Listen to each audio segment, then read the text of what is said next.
ఉదయం పూట ఈ మట్టలాదివారపు ర్యాలీని జరిగించుకునే కృపను దేవుడు మనకిచ్చారు. అలాగే తదనంతరం రెగ్యులర్ సర్వీస్ ఆరాధన సమయం ఇది. ప్రతి ఆదివారం మనం ర్యాలీలు చేస్తామా? ర్యాలీలు చేయం కదా. మట్టల ఆదివారం అంటే ఒక ప్రత్యేకించినటువంటి శుభదినం. ఇదొక పండగ, ఇదొక పండగ సందర్భం. మనకే కాదు, ఆ దినమున ఒక పండుగగా ప్రజలందరూ జరిగించుకున్నటువంటి రోజు. అందుకనే పరిశుద్ధ గ్రంథంలో ఈ యొక్క శుభదినము గురించి 4 సువార్తల్లో రాశారు. 4 సువార్తలు ఏంటి? మత్తయి, మార్కు, లూకా, యోహాను. కొంచెం ముందుకు వచ్చావులే, పర్వాలేదు. ఈ మత్తయి, మార్కు, లూకా, యోహానులో ఈ యొక్క శుభదినము నుంచి అంత ప్రత్యేకంగా ఆ సందర్భం గురించి తెలియజేయడానికి కారణం ఏంటంటే ఇది ఒక ప్రత్యేకించబడిన దినము. It's a special Sunday. ప్రభువారు 3.5 సంవత్సరాలు సువార్త చేశారు కదా. ఆ సువార్త చేసిన దినములన్నిటిలో ఈ మట్ల ఆదివారం ఈ ఆదివారం విశ్రాంతి దినము ఒక ప్రత్యేకమైనది. చూడండి, ప్రభువారు ఆ సువార్త పరిచర్యలో ఇక దిస్ ఈజ్ లాస్ట్ వీక్, అంటే సిలువ వేయబడడానికి ముందు ఆఖరి వారము. అందుకనే రేపు సోమవారం నుంచి మన వాడిక పదాల్లో దీన్ని పరిశుద్ధ వారము అంటారు. ఏం చెప్పండి? హోలీ వీక్ అని ఇంగ్లీష్లో అంటారు, పరిశుద్ధ వారము అని కూడా అంటారు అనమాట. సో లాస్ట్, ఇక ప్రభువారు సిలువకి అప్పజెప్పబడే ముందు ఈ హోలీ వీక్ అంటారు. ఈస్టర్కి ముందు, ఈ సోమవారం నుంచి ఈస్టర్ దాకా. ఇక చూస్తే ప్రభువారు ఆ దినాల్లో ఒలీవల కొండ నుండి యెరూషలేమునకు బయలుదేరి వెళ్తూ ఉన్నారట. అక్కడ అనేక దినములు ఆ ప్రాంతాల్లో ఆయన అనేకమైనటువంటి ప్రసంగాలు చేశారు. ఈ ఒలీవల కొండ నుంచి యెరూషలేముకు వెళ్లే దారిలో రెండు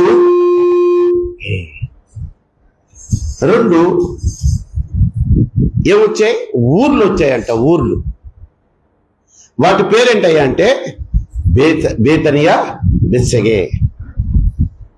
ఎక్కడి నుంచి చెప్పండి? ఒలీవ కొండ నుంచి యెరూషలేముకి వెళ్లే మధ్యదారిలో 2 ఊర్లు వచ్చాయి. ఆ 2 ఊర్లు, ఒకటి బేతనియా, 2 బెత్సగే. మంచిది. ఈ హోలీ వీక్ చివరిలో ఈస్టర్కి ముందు, ఈస్టర్ కూడా సండే వచ్చింది కదా, ఆదివారం వస్తుంది. ఈస్టర్కి ముందు ఆదివారాన్ని ఈ యొక్క మట్టల ఆదివారంగా ఎందుకు పరిగణలోకి తీసుకొచ్చారంటే అప్పుడు యేసుక్రీస్తు ప్రభువారు చివరిసారిగా యెరూషలేము పట్టణంలోనికి ప్రవేశించారు. అక్కడ కొన్ని కార్యాలు చేశారు,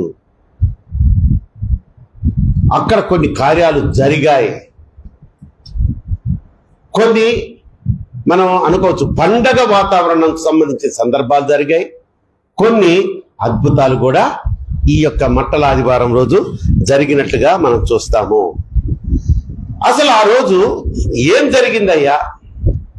మట్టల ఆదివారం రోజు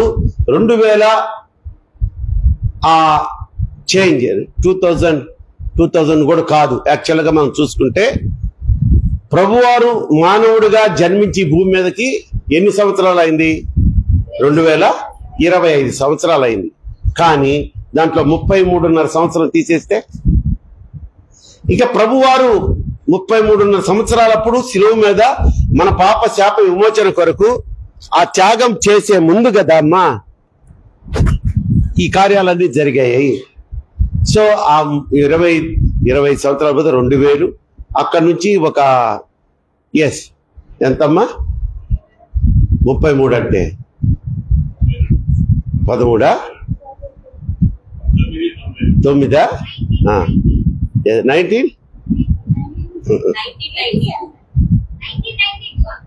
కాదు కాదా 1987 ఇదో 1987 సంవత్సరాల క్రితం జరిగిన సంభవం ఇది.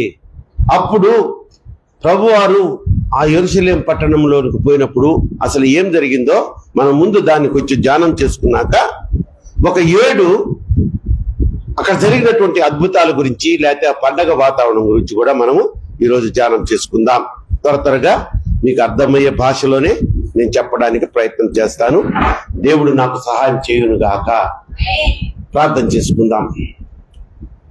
పరమ తండ్రి, చెప్పండి. పరమ తండ్రి, మీరు మాలో ఉండండి. యేసయ్యా, మీరు మాతో ఉండండి. పరిశుద్ధాత్మ దేవుడా, ఈ వాక్య పరిచర్యను మీరే జరిగించమని యేసు నామములో వేడుకొని ప్రార్థించుచున్నాను నా పరమ తండ్రి. రైట్. మొట్టమొదటిగా ఎందుకు ఇది ఒక స్పెషల్ ఆదివారము అంటే, యెరికో నుండి దేవుడు యేసయ్య యెరూషలేమునికి వెళ్తున్నాడు. అది ఆయన చివరి ప్రయాణం. మనం ముందే చెప్పుకున్నాం. చూడండి, ఒలీవల కొండ నుంచి ఈ ప్రయాణం స్టార్ట్ అయింది. ఈ యాత్ర ఎక్కడి వరకు వెళ్ళింది? బేతనియా, బెత్సెగ అనే ఊర్లు దాటుకొని యెరూషలేము దాకా ఆ ఊరేగింపు జరిగింది. ఎక్కడి నుంచమ్మా? ఒలీవల కొండ దగ్గర నుంచి యెరూషలేము వరకు ఆ యొక్క ఊరేగింపు జరిగింది. మధ్యలో 2 ఊర్లు వచ్చినాయి. ఆ ఊర్ల పేర్లు ఏంటంటే బేతనియా, బెత్సెగే. రైట్. అక్కడ అంటే యెరూషలేములోకి ఎంటర్ అయిన తర్వాత ఈ ఊరేగింపు స్టార్ట్ అయినప్పటి నుంచే పరిశుద్ధాత్మ కార్యము జరగడం మొదలైంది. అది ఎలాగా అంటే, ఈ ఊరేగింపు స్టార్ట్ అవ్వడానికి ముందు ప్రభు 2 శిష్యులను పిలిచి, మీరు వెళ్ళి మీకు 2 గాడిదలు కనపడతాయి, గాడిదయు గాడిద పిల్ల 2 కనపడతాయి, దాన్ని విప్పుకొని రండి. అది ఎవరికి, మీరు ఎందుకు తీసుకెళ్తున్నారని ఎవరన్నా అడిగితే మిమ్మల్ని మీరేం చెప్తారంటే, ఇది ప్రభువుకి కావలసి ఉన్నది అని మీరు వారికి చెప్పండి అంటారు. ఈ శిష్యులిద్దరు కూడా వెళ్ళారు. అన్నట్లే, ఏమ్మా మన ఇంటి ముందున్న గాడిదని తీసుకొని వెళ్తూ ఉంటే కోడి పిల్లని ఒప్పుకుంటామా? గాడిదల దాకా పోయాం, ఒప్పుకోం. కానీ అడిగారు వాళ్ళు కూడా, ఇది ప్రభువుకు కావలసి ఉన్నది అని చెప్పంగలోనే ప్రభువు ముందు ప్రవచించినట్లుగానే వాళ్ళు ఏం మాట్లాడలేదు, తీసుకొని వెళ్ళనిచ్చారు. సో ఆ గాడిద పిల్ల ఇద్దరు. చూడండి, సువార్తల్లో గాడిద పిల్ల అని ప్రత్యేకంగా రాసింది మత్తయి సువార్తలో. మిగతా 3 సువార్తల్లో గాడిదని కొంచెం చోటు ఉంది, గాడిద పిల్లని కొంచెం చోటు ఉంది. స్పష్టంగా రాసింది మత్తయి సువార్తలోనే. చూద్దాం. ఆ తర్వాత ఏం జరిగిందంటే, వాడు తీసుకొచ్చిన తర్వాత ఆ గాడిద మీద ఏం చేశారు? గాడిద పిల్ల మీద బట్టలు పరిచారు. వాళ్ళ పై వస్త్రాలు తీసి, ఆ రోజుల్లో ఆ డ్రెస్సింగ్ వేరు కదా, పురుషులు కూడా పెద్ద పెద్ద అంగీలు వేసుకునేవారు. అది చాలా చలి ప్రాంతం కాబట్టి యెరూషలేము పట్టణం. ఆ అంగీల మీద మళ్ళా ఇంకో మఫ్లర్స్ లాగా లేకపోతే టవాల్ లాగా ఏవో ఉంటాయి. ఆ పై బట్టలు గాడిదల మీద వేశారట. అర్థమవుతుందా మీకు? అర్థమైతే స్తోత్రం చెప్పండి. ఎస్. ఇందులో అర్థం కాకపోవడానికి ఏముంది? గాడిదని తీసుకొచ్చారు, గాడిద పిల్లని తీసుకొచ్చారు, గాడిద పిల్ల మీద పై వస్త్రాలు వేశారు. అప్పుడు వెనుక నుండి ముందు నుండి గుంపులుగా జనాలు రావడం మొదలు పెట్టారంట. వెనుక నుండి ముందు నుండి గుంపులుగా జనాలు వచ్చి, ఈ బట్టలే కాకుండా గాడిద పిల్ల మీద వేసిన బట్టలే కాకుండా యేసుక్రీస్తు ప్రభువారు గాడిద పిల్ల మీద ఎక్కి కూర్చున్నారు, గాడిద మీద ఎక్కి కూర్చోలేదు. కనుక ఆ ప్రభువారు వెళ్తూ ఉంటే ఆ గాడిద పిల్లకు నడిచే రోడ్లో దారి పొడుగుతా వస్త్రములు పరిచారంట. అవే కాకుండా పచ్చని చెట్ల కొమ్మలు నరికి లేకపోతే గబగబ ఇరిచారము. ఆ కొమ్మలు కూడా, ఇవన్నీ దేనికి సూచన? గౌరవానికి సూచన. ఆ రోజుల్లోనంట పాత నిబంధన కాలంలో యెహోవా ఒక అతను ఉంటాడు. అతన్ని యెహోవా తండ్రి చెప్పిన ఆజ్ఞ ప్రకారం ప్రవక్త వచ్చి నిన్ను లోపలికి తీసుకెళ్తా. అతను ఒక ఫ్రెండ్స్ తో ఏదో పార్టీ చేసుకుంటుంటాడో లేకపోతే ఏదో మీటింగ్ లో ఉంటాడో, అతన్ని లోపలికి తీసుకెళ్లి ప్రవక్త ఏం చెప్తాడంటే, నిన్ను దేవుడు రాజుగా అభిషేకించమని నన్ను పంపించాడని అతన్ని అభిషేకించి వెళ్ళిపోతాడు. వీళ్ళు బయట ఉన్న స్నేహితులంతా ఏం ముప్పు వచ్చిందో, ఏం కొంప మీద తెచ్చాడో, ప్రవక్తలు వస్తే ఏదో ఒక ఉపద్రవమే కదా అని ఆలోచిస్తూ కూర్చుంటే, అప్పుడు ఆ యెహోవా అనే అతను వచ్చి, దేవుడు నన్ను అభిషేకించమన్నాడంట రాజుగా, అందుకని అతను నన్ను రాజుగా అభిషేకించి వెళ్ళాడు అనగలోనే ఆ స్నేహితులు ఆనందం పట్టలేక వారి పై వస్త్రములు తీసి పరిచి ఆ సింహాసనం దాకా యెహోవాని నడిపించుకెళ్లారంటే, అంటే ఆ రోజులు పాత నిబంధన నుంచి ఏముంది, పై వస్త్రములు తీసి వస్త్రముల మీద నడిపించారంటే అది ఒక మహారాజుకి సామాన్య ప్రజలు ఇచ్చే గౌరవము. ఇప్పుడు యేసయ్యకి ఏం గౌరవిస్తున్నారమ్మా? రాజుకి మన తండ్రిగా మనం భావిస్తున్నాం. కానీ ఆ యెరూషలేము పట్టణంలో ఈ మట్టలాదివారం రోజున ఒక రాజుగా ఆయనకి పై వస్త్రములు పరిచి పచ్చని చెట్టు కొమ్మలు విరిచి ఆ రహదారులు వేశారు. గాడిద మీద వాళ్ళ పై వస్త్రములు వేసి అట్లా కూడా ఆయన్ని సన్మానించారు. చూడండి, అలా వెళ్తున్నప్పుడు ఆ గాడిద చూడండి, అసలు గాడిదలకి ఏమన్నా విలువనిచ్చి పై వస్త్రాలు పరిచి ఇంకా గుర్రాల కన్నా అవి యుద్ధాల్లో వాడబడతాయి కాబట్టి గుర్రానికి ఉన్న టీవీ వేరు. పుట్టకేమో గాడిదలాగే ఉంటుంది, గుర్రంలాగే ఉంటుంది ఇది గాడిద. కానీ అన్నిట్లో అరుపులో కూడా చండాలంగా ఉంటుంది గాడిద కదా. గుర్రం సకిలిస్తే అంత బాగుంటది అంటది గుర్రం కదా, బాగానా? గాడిద కూడా అడిపి చూపిస్తే అసలు నీకోసం అన్నానా బాగానే పెద్ద మిమిక్రీ ఆర్టిస్ట్ అయ్యేవాడు మాకు భాష కాకపోతే. సో చూడ్డానికేమో సేమ్ గుర్రమే గాడిద, వాయిస్ లో తేడా, ఇకపోతే రూపురేఖల్లో కూడా, అంటే ఆ ఎత్తు పొట్టి గాడిద ఏంటి ఎంత ఉంటది, గుర్రం అంటే బాగా టీవీగా ఉంది. సరే ఉమ్మా, గాడిదకి అంత విలువ ఎందుకు ఇచ్చారు? గాడిద వస్తుందని చెప్పి వస్త్రాలు పరిచారా? గాడిద మీద ఉన్న యేసయ్యను చూసి, ఆ యేసయ్య రాజుగా మన లోకానికి వచ్చాడా? ఎంత దీనాతి దీనము ఓ యేసయ్యా, నీ మరణమెంత దయనీయము, కరబడి తున్నది. ఆయన దీనుడిగా వచ్చాడు, దీనుడుగానే కార్పెంటర్ కొడుకుగానే బ్రతికాడు. ఒక పై వస్త్రము, ఒక సింగిల్ డ్రెస్ వేసుకొని, ఒక సంచి తగిలించుకొని, చేతికి ఒక కర్ర పట్టుకొని సామాన్యుడిలాగా సువార్త ప్రకటించాడు. ఎక్కడ కనిపించిన పొలాలు కొనుక్కోలా, స్థలాలు కొనుక్కోలా, ఆక్రమించలా స్థలాలని, పెద్ద పెద్ద పెద్ద పెద్ద పెద్ద గుడులు కట్టేలా, అందులో టీవీలు పెట్టేలా. ఈయన యెరూషలేము పట్టణంలోంచి ప్రియమైన దేవుని బిడ్డలారా అనంగలోనే ఇది వెళ్ళిపోద్ది, ఒంగోలుకి వెళ్ళిపోద్ది, హైదరాబాద్కి వెళ్ళిపోద్ది, వైజాగ్ వెళ్ళిపోద్ది, విజయవాడకి కూడా వెళ్ళిపోద్ది. అలాంటి పరిచర్య చేయలా యేసయ్య? అలాంటి పరిచర్య చేయమని సంఘ కాకులకి చెప్పల. ఏమంటారమ్మా, వింత పోకర్ల వలన క్రైస్తవ్యంలోని ఈ ఏమంటారమ్మా పరిచర్యలో అనేకమైన మార్పులు వచ్చాయి. సరే, మనకు అనవసరం, అది మళ్ళీ విమర్శ అవుతుంది.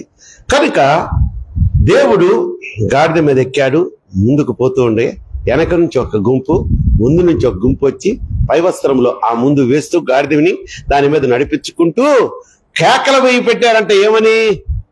హోసన్నా హోసన్నా, యేసు రాజుకి జయము, దేవునికి మహిమ కలుగుని గాక జై జై జై అరుస్తూ పోతూ ఉంటే చూడండి అమ్మా, ఆ అరుపులు పెద్దవారు వేస్తే సరే, చిన్న చిన్న బిడ్డలు కూడా అసలు ఆ ఊరేగింపులో పాలు పంచుకొని పెద్దోళ్ళ కంటే ఎక్కువ వస్తున్నారంట, జై జై జై జై అని. వీళ్ళున్నారు కదా శాస్త్రులు పరిచయులు, వారికి కుళ్ళు, వాళ్ళు చెయ్యరు, ఇంకోటి చేస్తే కుళ్ళు, అసూయ, ద్వేషం. ముందు నుంచే ఆ యేసు ప్రభు మీద కక్ష పెంచుకున్నారు. ఇతన్ని ఎక్కడ వేసేద్దామని చూసుకుంటూ వచ్చారు. మొన్న రాజశేఖర పాలయ్య గారు సాయంత్రం పూట, శుక్రవారం సాయంత్రం పూట చెప్పారు, ఎన్ని రకాలుగా యేసయ్యని చంప చూశారు. విన్నావా కుమారి ఆ రోజు నువ్వు? బాగా గుడ్. ఇది చివరి ప్రయాణం. ఇంకొక 6 days లో, మేబీ అంతే 6 days లో యేసయ్యను సిలువ వేయబోతున్న చివరి ప్రయాణం.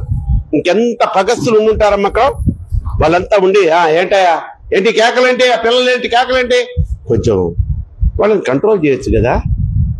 యేసు, ఓ మిస్టర్ జీసస్ అని అడిగితే అప్పుడు యేసయ్య అంటాడు, అమ్మా లూకా సువార్త 19వ అధ్యాయం తీయండి,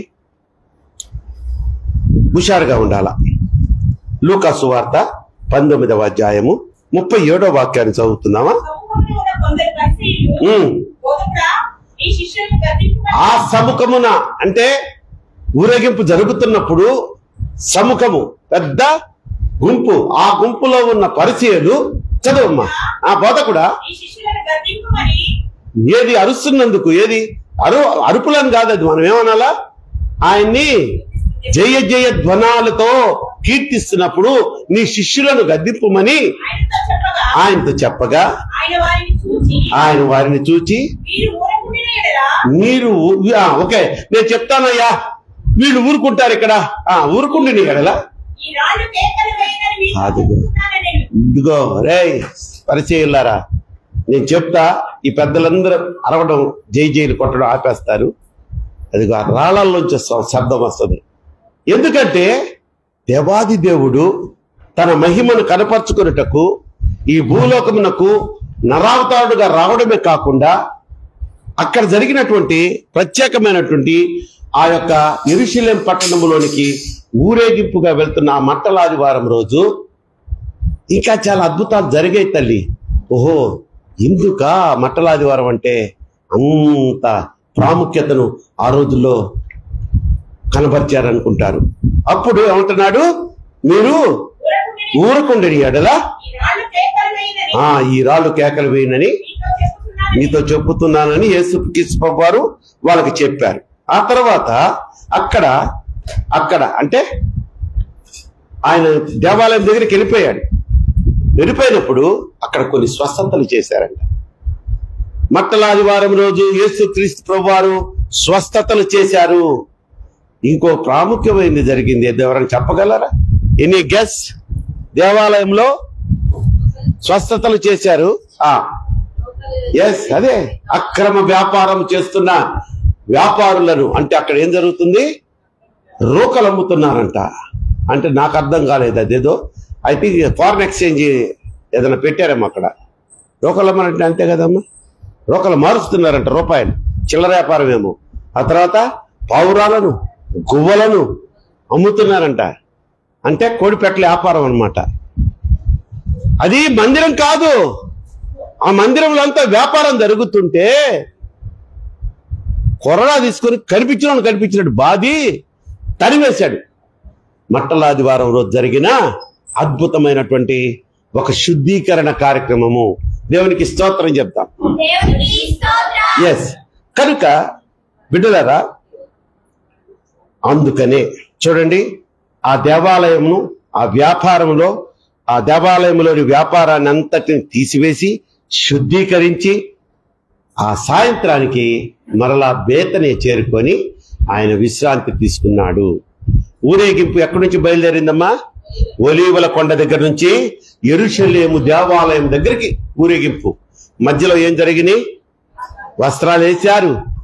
ఇంకొక గుంపు, 2 గుంపులు, ముందు ఒక గుంపు, వెనక గుంపు ఫాలో అవుతూ ఉంటే ఇంకొక గుంపు అంట ఖర్జూర మట్టలు పట్టుకొని కొట్టు చప్పట్లు ఇంకో మూడో గుంపు ఖర్జూరపు మట్టలు పట్టుకొని హోసన్నా హోసన్నా, జయము జయము జయము, జై జై.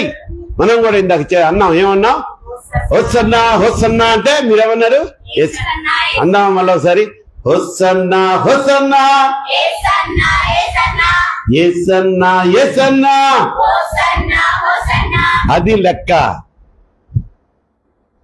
మనం ఉన్న ఈ కొద్ది మందికే ఇంత సౌండ్ వచ్చిందే, కొన్ని వేల మంది అంట కుళ్ళుకు చచ్చారు ఆ పరిచయలు వాళ్ళు. రైట్, వెళ్ళిపోయారు. మళ్ళీ ఆ పరిచయం అంతా చేసుకొని సాయంత్రానికి ఎక్కడికి వెళ్ళిపోయాడమ్మా? బేతనయ్యకి వెళ్ళిపోయి అక్కడ బస చేశాడు.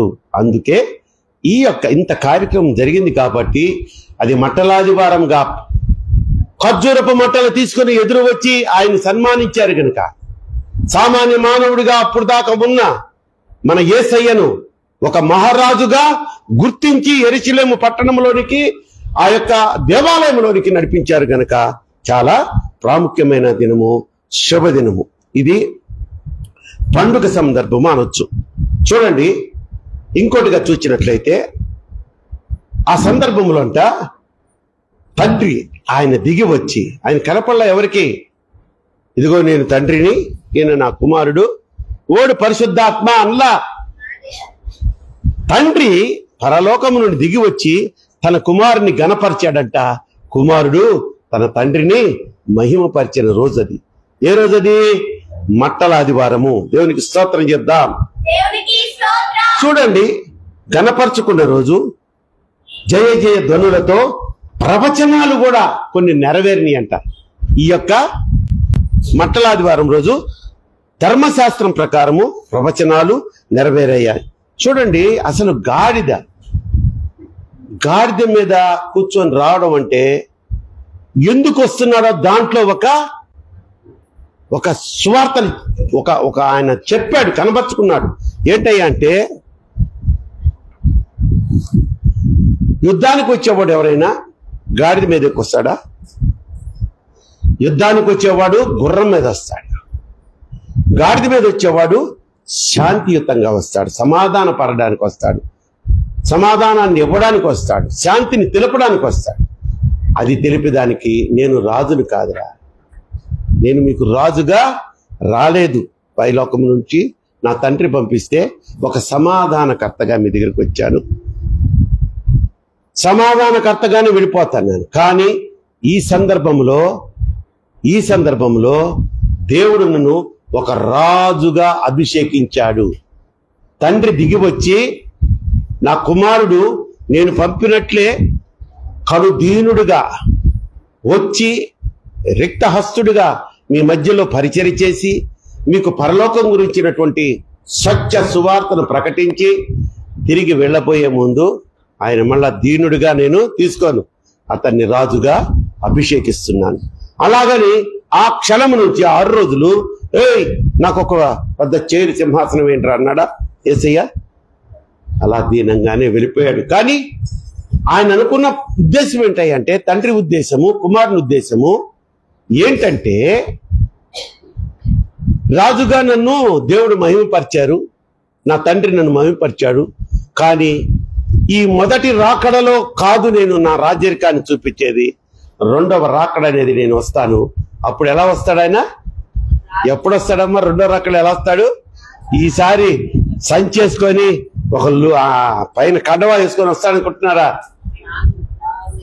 మేఘాల మీద యేసు వచ్చుచున్నాడు, మేఘాల మీద యేసు వచ్చుచున్నాడు, పరిశుద్ధులందరినీ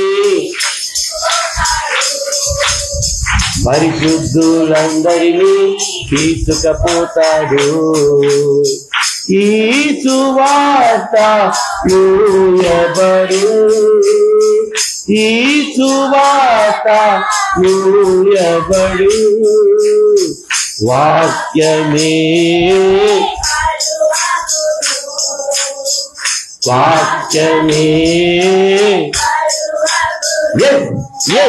రాజుగా వచ్చుతున్నట్టు, ఓ లోకమంతా తెలుసుకుంటారు. రవి కోటి తేజుడు, రవి కోటి తేజుడు,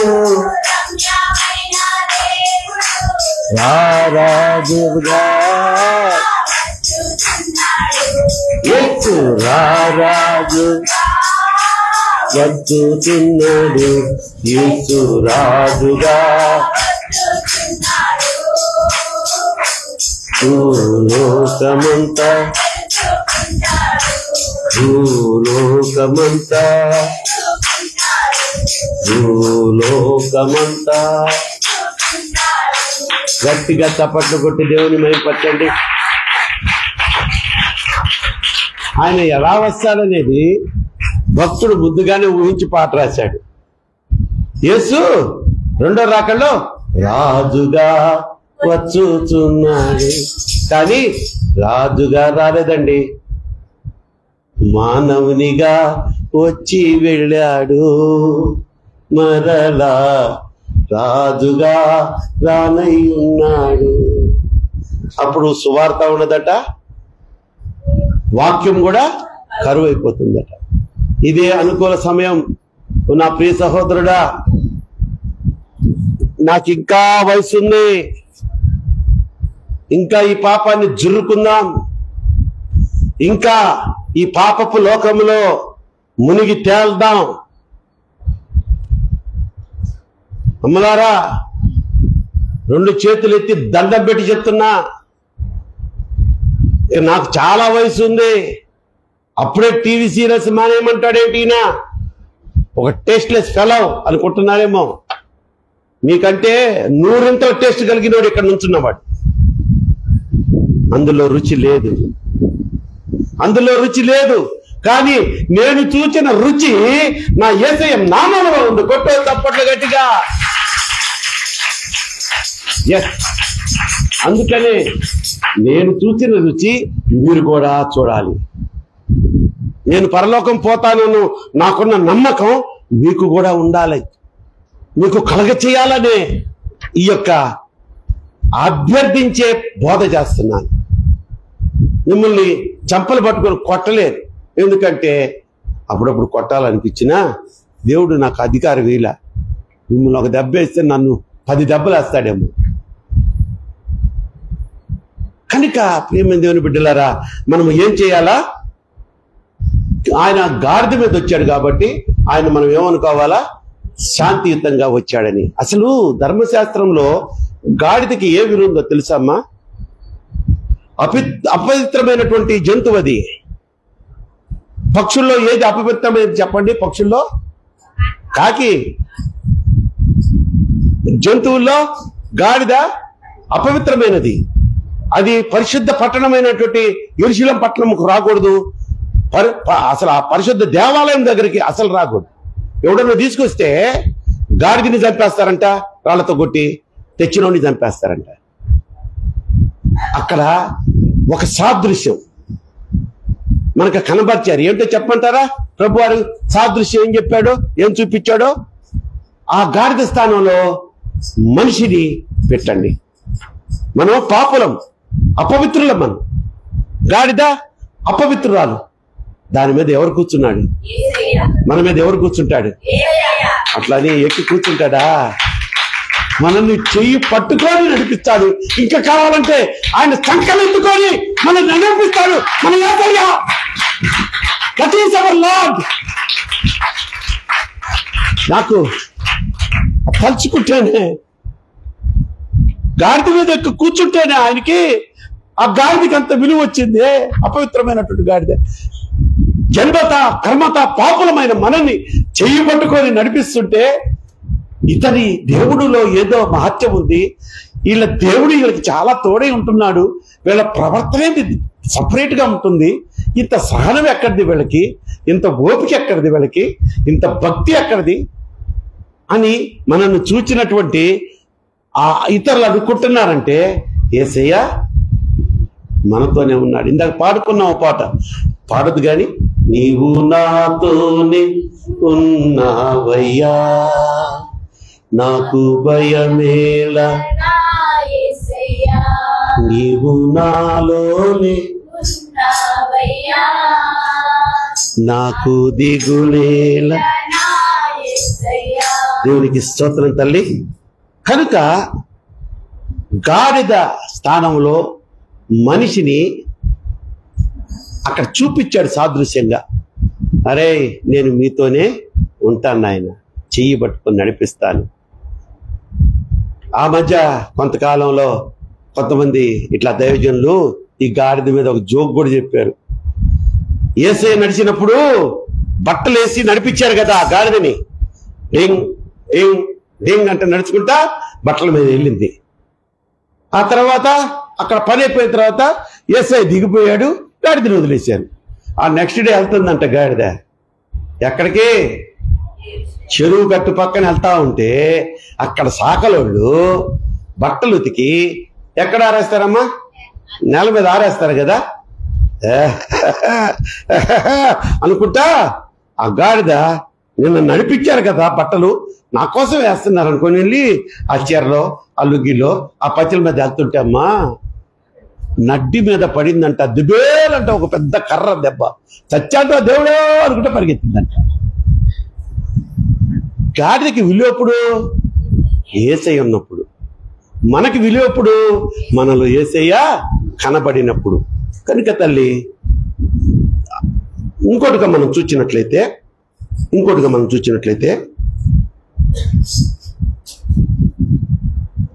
ఇందాక చెప్పుకున్నాం కదా, అదేలేండి. గుర్రం దేనికి సాదృశ్యం అన్నాం? యుద్ధానికి, పౌరుషానికి, బలానికి. గాడిద సౌమ్యానికి, శాంతికి సాదృశ్యం.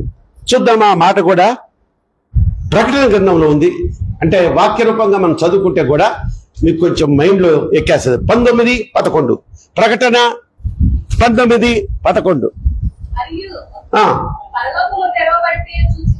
మరియు పరలోకము తెరవబడి చూచితిని, తెల్లని గుర్రం ఒకటి కనబడెను, దాని మీద కూర్చుని ఉండేవాడు నమ్మకమైన వాడును సత్యవంతుడును. చాలేమ్మా. గుర్రం కనపడిందంట, దాని మీద కూర్చొని ఉన్నవాడు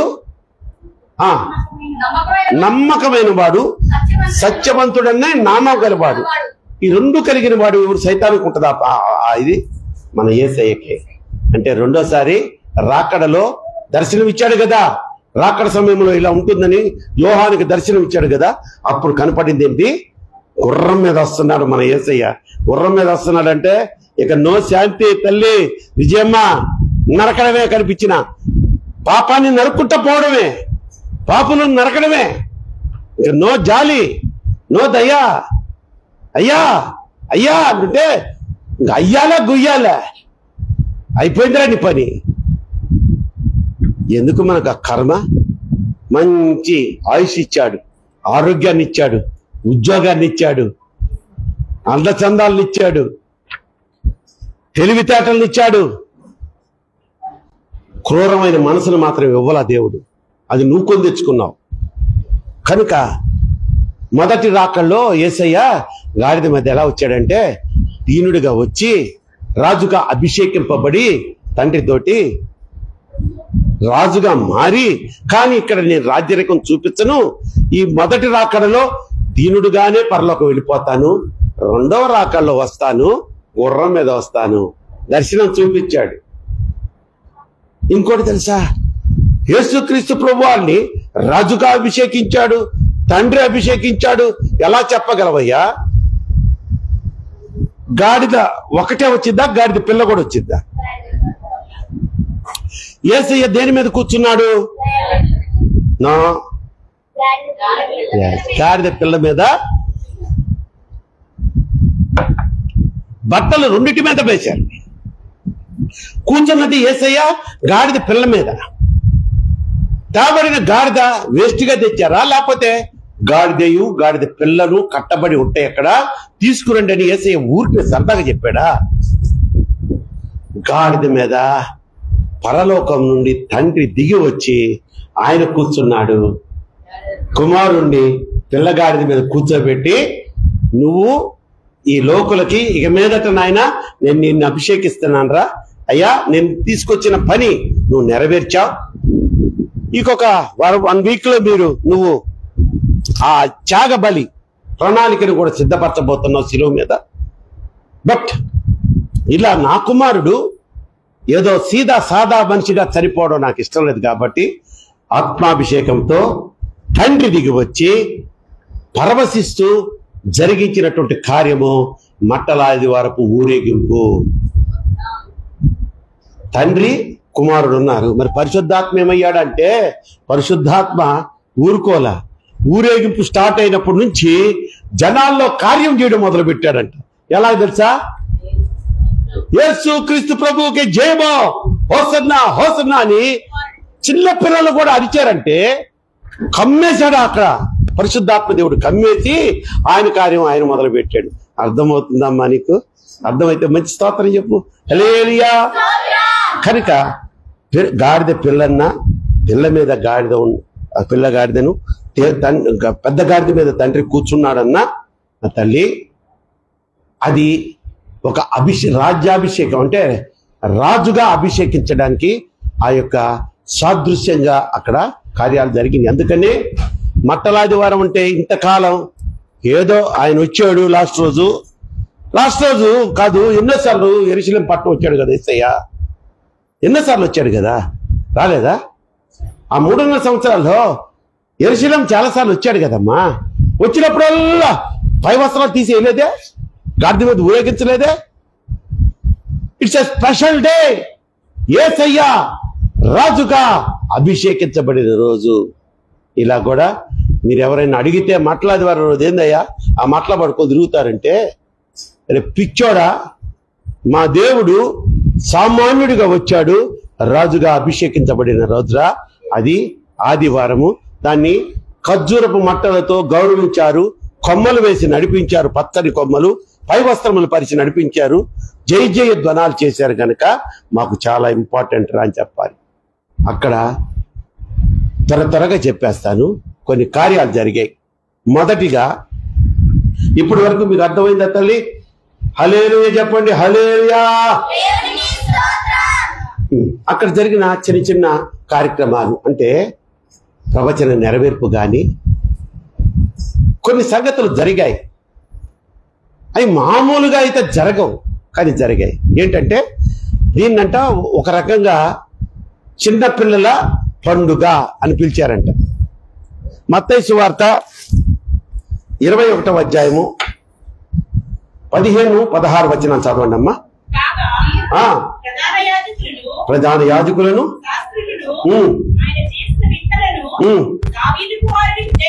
దావీదు కుమారునికి ఎవరమ్మా? దేవాలయంలో కేకలు వేయుచున్నా చిన్న పిల్లలను చూచి మండిపోయారంట. ఏంది చిన్నపిల్లలు కూడా ఈయనకి జైలు కొడుతున్నారంటరా? నువ్వు చెప్తూ యేసయ్యా, మిస్టర్ యేసు, వాళ్ళు అరుస్తున్నది వింటున్నావా అడిగారు. అందుకు యేసయ్య వినుచున్నాను రా, బాలుర యొక్కయు చంటి పిల్లల యొక్కయు నోట స్తోత్రములు సిద్ధింప చేసితివి. కొత్త చప్పట్లు. ప్రవచనము నెరవేరింది. అందుకనే చిన్న పిల్లలు ఎగిరి గంతేసి మామూలుగా మన ఇళ్ళలో చెప్పమంటే చెప్తారు కదా, యేసయ్యా యేసయ్యా యేసయ్యా అంటారు ముద్దుగా. చిన్న పిల్లలు, జాయిగాళ్ళు అంటోడు, ఇంకా చిన్న బిడ్డలు. అది వేరు. ఇక్కడంతా గెంతులు వేసి యేసయ్యకు జై, దావీదు కుమారునికి జై, హోసన్నా జై అని అరుస్తున్నాడంట చిన్నపిల్లలు. రేయ్, చిన్న పిల్లల నోటను స్తోత్రములు ఉంటదన్నా అంటే ప్రవచనము ఎప్పుడో ప్రవచించారు ఈ ప్రవక్తలు. మీరు ఎప్పుడు చదవాలేదారా? మన శాస్త్రులు పరిచయాలు అంటారు డర్టీ ఫెలోస్ అనకుండానే అన్నాడు దేవుడు కదా. చదువు తల్లి. చదవలేదా?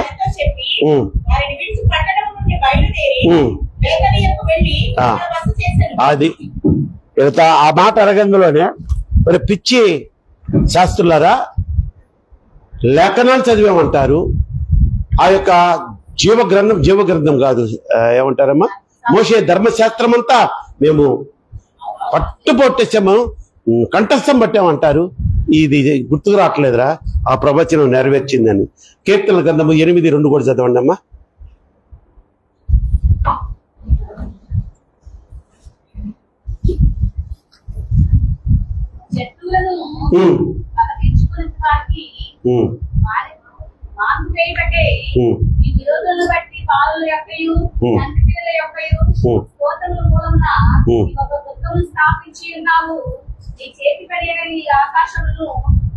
పిల్లల యొక్క చంటి పిల్లల యొక్క స్తోత్రముల వలన నువ్వు ఒక దుర్గమును స్థాపించి ఉన్నావు. దేవునికి స్తోత్రం.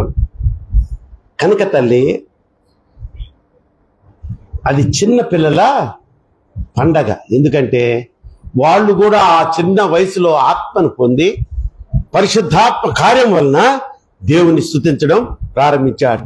రెండోదిగా చూసినట్లయితే ఇది శిష్యుల పండగ. అంటే శిష్యుల పండగ లూకాసు వార్త 19వ అధ్యాయము 37-38.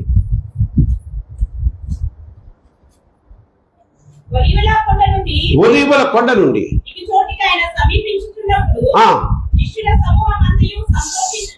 శిష్యుల సమూహమంతయు సంతోషించుచు ప్రభు పేరట వచ్చు రాజు స్తుతించబడును గాక.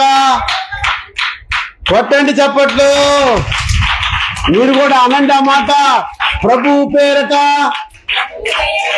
వచ్చువారు స్తుతించబడును గాక. యేసయ్య స్తుతించబడును గాక. దేవునికి స్తోత్రం. చదవమ్మా.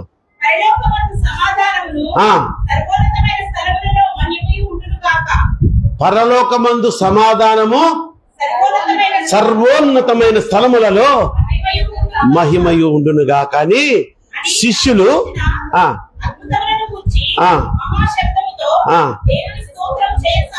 చూసారమ్మా, ఎవరు వీళ్ళు చేస్తున్నది? ఇందాక మొదటి పాయింట్ చూసినప్పుడు పిల్లలు చేశారు, ఇక్కడేమో శిష్యులు. సో మట్టలాదివారం అంటే ఇది శిష్యులకు కూడా పండగ. ఆరాధించారమ్మా, ప్రభువును ఆరాధించిన దినం అన్నమాట డైరెక్ట్ గా. మూడోది చూస్తే మట్టలాదివారము ప్రభువును ఆరాధించే రోజు. ప్రకటన 7:9. ప్రకటన 7:9. అటు తరువాత నేను చూడగా ఇదిగో ప్రతి జనములో నుండి ప్రతి వంశములో నుండి ఆయా భాషలు మాట్లాడు వారిలో నుండి వచ్చి ఎవడును లెక్కింపజాలని అబ్బా ఒక గొప్ప సమూహము కనబడింది. వారు తెల్లని వస్త్రములు ధరించి ఏం పట్టుకున్నారమ్మా? యెరూషలేములోని బిడ్డలు కొంతమంది ఏం పట్టుకున్నారు? పరలోకంలో బిడ్డలు ఏం పట్టుకున్నారు? ఖర్జూర మట్టలు. ఈరోజు మనం ఏం పట్టుకున్నాం? ఖర్జూర మట్టలకు రూపం అదేలాగా ఉండే ఈత మట్టలు. మనకి ఖర్జూరము కాలేదమ్మా, మనం అరేబియా పోయి రావాలా.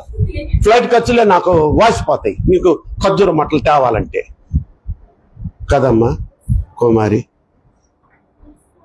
ఈత మట్టలు పట్టుకున్నాం మనం. పరలోకంలో ఖర్జూరపు మట్టలు పట్టుకున్న బిడ్డలతో మీరు సమానము. ఒట్ట చెప్పట్లో మీకు మీరే ఇది. అటువంటి బిడ్డలు ఖర్జూరపు మట్టలు పట్టుకోని వాళ్ళు ఆ భాగ్యం ఈరోజు పోగొట్టుకున్నారు. ఇటువంటి సత్యవాక్యం తెలియక ఇది చిన్న పిల్లలు, సండే స్కూల్ పిల్లలు ఏసయ్యా ఏసయ్యా అనే పండగ అనుకుంటున్నారు. బుద్ధివాక్యము జ్ఞానవాక్యం అని చెప్పేది నేను. అందుకని చదువు ఒకసారి మళ్ళీ చదువు తల్లి. పరలోకంలో ఎవరు తెల్లని వస్త్రములు ధరించి విట్టకుంట పోకుండా ఖర్జూర మట్టలు పట్టుకొని సింహాసనం ఎదుట. చాలు తల్లి, చాలమ్మా. తృప్తిగా లేదా? అంటే మట్టలాదివారం అంటే తల్లి దేవుని గొర్రె పిల్లని ఆరాధిస్తున్నారు దినముది. ప్రత్యేకంగా ప్రతిరోజు మనం ప్రతి ఆదివారం మనం ఈత మట్టలు కానీ ఖర్జూరపు మట్టలు కానీ ప్రపంచం మొత్తంలో ఎప్పుడన్నా తెస్తారా? ఓన్లీ మట్టల ఆదివారం, అది కూడా ఈస్టర్కు ముందు ఆదివారం రోజు. అమ్మ అలాగే గబగబా యోహాను సువార్త 12వ అధ్యాయము 12వ వాక్యం చదవండి. ఈ సత్యాలమ్మా ఈ తెలియక ఏదో నార్మల్ సండే లాగా అమ్మా మరునాడు బహు జన సమూహము యేసు ఖర్జూరపు మట్టలు పట్టుకొని జయము ప్రభు పేరట వచ్చుచున్న ఇశ్రాయేలు రాజు స్తుతించబడును గాట. కొట్టు చప్పట్లు గట్టిగా. ప్రభు నామమున వచ్చుచున్న స్తుతించబడును గాక. ఏం పట్టుకొని మళ్ళీ కేకలు వేశారు. చెప్పు 16 దాకా చదువు. సియోను కుమారి భయపడకు, ఇదిగో నీ రాజు గాడిద పిల్ల మీద ఆసీనుడై వచ్చుచున్నాడు. ఆగో ఏమన్నాడు అక్కడ? రాజులు దేని మీద రావాలి?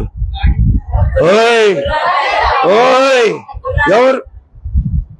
మేరికాంతో నువ్వేనా గాడిద అనింది? ఏదో ఫ్లోలో అనిందిలేమ్మా, అందరూ ఆమెని ఇట్లా చూపులతో సంపబాక. రాజు దేని మీద రావాలి? ఇక్కడ సియోను కుమారి భయపడకుము, నీ రాజు గాడిద మీదకి వస్తున్నాడంట. అంటే మన యేసయ్య రాజు మన చనిపోయాడే పగడాల ప్రవీణ్, ఆయన అంటాడు ఇదే రాజుని ఎంత ముద్దుగా అంటాడమ్మా, నా రాజు మఖీ అంట. నాకు రాజులే ఎంత ఎంత ఆయన ఇమిటేట్ చేద్దాం అనుకున్నా, నా గొంతు నాదే. ఆయనదబ్బా ఎంత మంచి స్వరం, ఎంత మంచి నవ్వు. చంపేశారు కదమ్మా అన్యాయంగా ప్రభాతని. ఆ కుటుంబం గురించి ప్రార్థన చేయండి. 14 మందో 16 మందో పిల్లలు, ఆడపిల్లలు అంటే 2 ఆయన సొంత బిడ్డలు, మిగతా వాళ్ళందరూ పెంచుకున్న వాళ్ళు.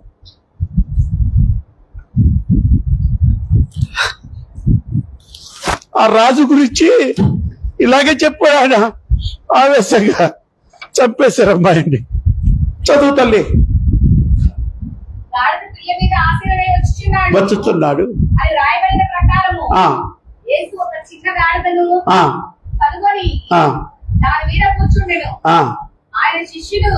అమ్మా అదే వాళ్ళు గ్రహింపలేకపోయారు. వాళ్ళు ఏంది చిన్న గాడి మీద ఏం రాయడం ఏంది, వాళ్ళ రాజు అంటాడు ఏంటి? అది చాలు తల్లి, అక్కడికి ఆపేసాయి. ఓకే, మూడు అయినాయి కదా. ఒకటేంటి? చిన్న పిల్లల పండుగ. ఏంటి? మట్టల ఆదివారం అంటే చిన్న పిల్లల పండుగ. రెండోది శిష్యుల పండుగ. మూడోది మట్టల ఆదివారం అంటే ప్రభువుని ఆరాధించే ఆరాధనతో కూడినటువంటి పండుగ, ప్రత్యేకమైన ఆరాధన. ఖర్జూరపు మట్టలతో ఆ రోజు వాళ్ళు ఆరాధించారు, ఈత మట్టలతో ఈరోజు మనము దేవుని గురించి ప్రకటించాం. వాళ్ళు దగ్గరికి వెళ్ళి ఆరాధించారు, మనము సంత వీధులలో తిరిగి ఎర్రటి ఎండ అయినా కూడా అమ్మ అలా ఉంది కానీ మోగం ఎండ అంటారు. ఎంత వేడుందో తెలుసా బయట. ఈరోజు మేము 10:30కి వెళ్తుంటే ఇంత బొడ్డోళ్ళు కార్తమే చెమట్లు. నేను కొంచెం ఈసారి ఆ రైల్వే స్టేషన్ పోద్దాం అంటే అంటున్నారు. ఏదో కొంతమంది ఎల్లో డ్రెస్ వేసుకొచ్చినోడు సోలబడిపోతారు కానీ అందరు అట్లా ఉంటారా కదమ్మా సుజానమ్మ? దేవుడికి స్తోత్రం చేద్దామా? హల్లెలూయా. ఆ బిడ్డని దేవుడు దీవించి నెక్స్ట్ ఇయర్ పెరిగెత్తించునుగాక. ఎస్. 4వది ఏంటంటే అమ్మా, మట్టల ఆదివారం అంటే స్వస్థతల పండుగ. చదువు. నేనేమిటి వాక్యానుసారంగా కాకుండా నా సొంత మాటలు చెప్పను. మత్తయి సువార్త 21వ అధ్యాయము 13 నుంచి 16 దాకా చదువు. కొంచెం అయిపోయింది, నేను 10 నిమిషాలు ముగిచ్చేస్తున్నాను. కాగా ప్రధాన యాజకులను శాస్త్రులను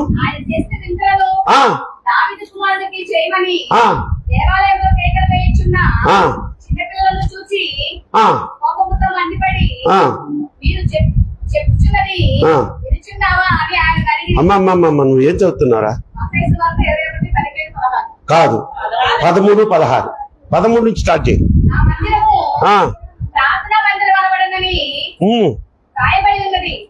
నా మందిరము ప్రార్థనా మందిరమును అనబడునని రాయబడి ఉన్నది. అయితే దాన్ని మీరు దొంగల గుహలుగా చేయిస్తున్నారని నేను గుడ్డివారును కుంటివారును దేవాలయములో ఆయన యుద్ధకు రాగా ఏం చేశాడు? కొట్టచ్చుగా అప్పట్లో గట్టిగా. ఎక్కడ స్వస్థపరిచాడమ్మా? దేవాలయంలోకి వచ్చాడు. ఆయన వచ్చింది స్వస్థపరచడానికి కాదు, శుద్ధీకరణ. నేను అదే అంటాను. మా ఈస్టర్ వస్తుంది, దానికి ముందు రోజు, లేకపోతే గుడ్ ఫ్రైడే వస్తుంది, దానికి ముందు రోజు ఆలయ శుద్ధీకరణ దినముగా ప్రకటిస్తున్నాను, ఆసక్తి కలిగిన వారు రండి అంటాం. నేనేమనుకుంటాను, సంఘం అంతా దూకి నన్ను కూడా కింద పడేసి తొక్కుకుంటా తుడిచేస్తారేమంటే ఆ సేమ్ ఓల్డ్ ఆ 10 మంది వస్తారు. చాలే, నేను ఊరినే చెప్తున్నా. మందే అంత పెద్ద మందిరం కాదు. ఆ పెద్ద మందిరంగా మార్చినప్పుడు దేవుడు మీ అందరికీ మనసును ఇచ్చునుగాక. కనుక ఆయన వచ్చింది స్వస్థపరిచేదానికి కాదు, కానీ ఆయన వచ్చాడని తెలుసుకొని మందిరంలోనికి వచ్చారు. ఇప్పుడు మట్టలాదివారం రోజు ఎవరొచ్చారు? కుంటివారు, గుడ్డివారు వస్తే వాళ్ళందరిని ఏం చేశాడంట? కొట్టు చప్పట్లు మళ్ళీ ఒకసారి. అందుకని మట్టలాదివారం అంటే స్వస్థపరచు పండగ.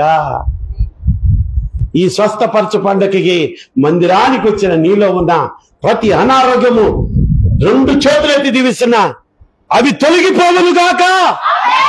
ఈ రోజు ఇక్కడ లేకపోయిన బిడ్డలైనా సరే, మన రాయల్స్ ఆర్చర్స్ మందిరం ప్రతి బిడ్డకు ప్రతి అనారోగ్యం నుంచి స్వస్థత కలుగును గాక. మీరే కాదు, మీ కుటుంబంలో ఉన్న ప్రతి బిడ్డకు ఆ మేలు సంభవించును గాక. రైట్. 5వ తల్లి, ఇది మెస్సయ్య పండుగ. యేసయ్య తనకు తానే మెస్సయ్యగా ప్రకటించుకున్న రోజు ఏదంటే ఈ యొక్క మట్టలాదివారపు దినము. యోహాను సువార్త అమ్మా చూద్దాం. అది చూసే ముందు ఒక మాట చెప్తాను చూడండి. మెస్సయ్యగా తనకు తానే ప్రకటించుకున్నాడట. ఏది? ఈ మట్టలాదివారం రోజు. ఎక్కడ ప్రకటించుకున్నాడు? యెరూషలేములో. యెరూషలేములో ఎవరుంటారు? యూదులు ఉంటారు, ఇజ్రాయేలీయులు ఉంటారు.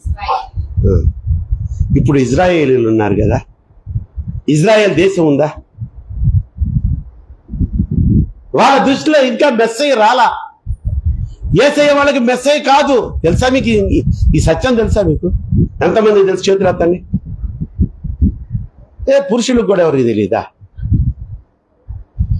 మీకెవరికి తెలీదా? ఇజ్రాయేలీలు అంటే యేసయ్య భక్తులు అనుకుంటున్నారు మీరు? వాళ్ళ దృష్టిలో యేసయ్య రాలేదు, మెస్సయ్య రాలేదమ్మా. They are still waiting for coming of Messiah. ఈ మెస్సయ్య వస్తాడు, మమ్మల్ని రక్షిస్తాడు. ఒరే పిచ్చి మొహాలరా, వచ్చి వెళ్ళిపోయారు ఆయన. అంటే ఆయన్ని మెస్సయ్యగా గుర్తించకపోక మెస్సయ్యగా వచ్చిన యేసయ్యని ఏం చేశారు తెలుసా?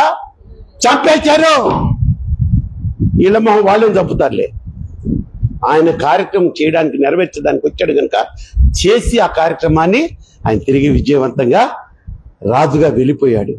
కాబట్టి తల్లి ఇప్పుడు చదువు యోహాను సువార్త 1వ అధ్యాయం 11వ వాక్యం. ఎంత క్లియర్ గా ఉంటుందంటే అక్కడ ఆయన తన స్వకీయుల యందు స్వకీయుల యుద్ధకు వచ్చెను. ఆయన స్వకీయులు. అర్థమైందా? ఆయన యేసయ్య తన స్వకీయుల యుద్ధకు వచ్చెను. స్వకీయులు ఎవరు? యూదులు, ఇజ్రాయేలీయులు, యెరూషలేములో ఉన్నవారు. ఆయన వద్దకు వచ్చి నేను మెస్సయ్యను రా, నేను దేవుని కుమారుని రా, నేనే రా, మిమ్మల్ని పాప శాప విమోచన కలిగించడానికి వచ్చిన వాడిని, మీ బదులు నేను బలియాగం అయిపోతున్నాను, నేను ఈ ప్రకటించిన ఈ సువార్తను మీరు నమ్మి బాప్తీసాలు పొంది ఈ మార్గం నేను ప్రకటించిన మార్గం ఉందే పరలోక రాజ్యానికి సంబంధించిన ఈ మార్గంలో నడిచిన కదా పరలోకం చేరతారా అంటే నువ్వు మెస్సేవరా? నువ్వు మాకు పాప శాప విమోచన కలిగిస్తావా? పిలాతో యేసేయండి సిలువ అని చెప్పి నమ్మకపోగా చంపేశారు. అందుకే అంటున్నాడు ఆ యోహాన్ గారు అంటున్నాడు, ఆయన స్వకీయులు ఆయన్ని నమ్మలేదు. ఆయన స్వకీయుల దగ్గర వచ్చాడు, అయినా ఆయన గుర్తించలేదు. ఆయన ఏం చేశారు? నమ్మక చంపారు. ఇప్పటికీ స్టిల్ టుడే ఈ క్షణం వరకు ఈ మధ్య ఇజ్రాయేల్ ప్రధానమంత్రి ఒక ప్రకటన చేశాడంట, 2 వారాల్లోనో ఏమో మెస్సయ్య రాబోతున్నాడని.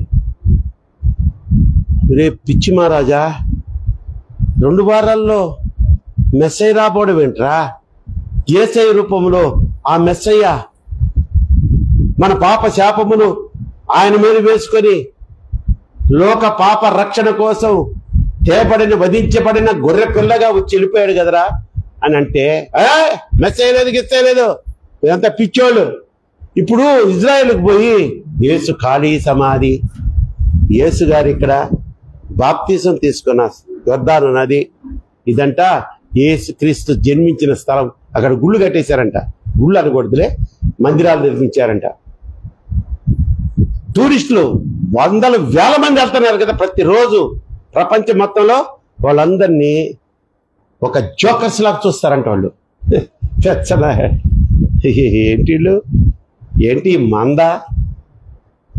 వాళ్ళు నమ్మడంలో ఇంకా స్టిల్ ఆయన ప్రకటించినోడు మెస్సయ్య కాదు, రాబోయేవాడు క్రీస్తు విరోధి. అంటే దగ్గర పడింది, కాలం దగ్గర పడింది. కనుక తల్లులారా, మెస్సయ్యగా ఆయన వచ్చాడు కనుక ఈ మట్టల ఆదివారం రోజు మెస్సయ్య పండుగ. యేసయ్య రాజుగా పట్టాభిషేకం పొందిన రోజు ఏది? 6వదిగా చూస్తే యేసయ్య రాజుగా తండ్రి చేత పట్టాభిషేకం పొంది మొదటిసారిగా నేను వచ్చాను తండ్రి, నా యొక్క బాధ్యత మీరిచ్చింది నేను నెరవేర్చుకొని రాజుగా ఏ భాగ్యాలు ఏ భోగాలు నేను అనుభవించను కానీ, ఏ తీర్పు నేను చేయను కానీ, వీళ్ళ గురించి నేనే మీరు చెప్పిన ఆజ్ఞ ప్రకారము ఆ గిన్నెలోది తాగుతాను. ఆ పాపాన్ని శాపాన్ని నేను భరించి వీరికి పాప శాప విముక్తి కలుగజేసి వీళ్ళని పరిశుద్ధులుగా మార్చి వీరికి పరలోకం సిద్ధపరచుటకు మరలా తిరిగి నీ దగ్గరికి వస్తాను తండ్రి అని చెప్పిన రోజు, నిర్ణయించుకున్న రోజు. 7వది చివరిగా చూస్తే చెప్పానుగా ఇందాక, దేవాలయము శుద్ధీకరించినటువంటి రోజు. యోహాను సువార్త 12:20 చదివి ప్రార్థన చేసుకుందాం.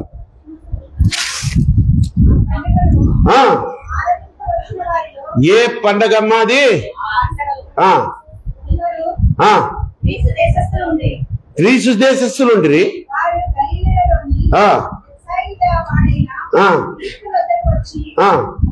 అయ్యా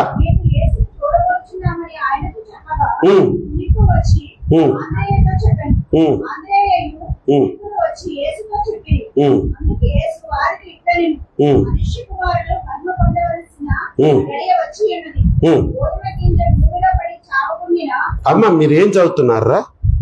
యోహాను 12:20 ఓకే ఓకే, కానీ సంథింగ్ రిఫరెన్స్ తేడా వచ్చింది.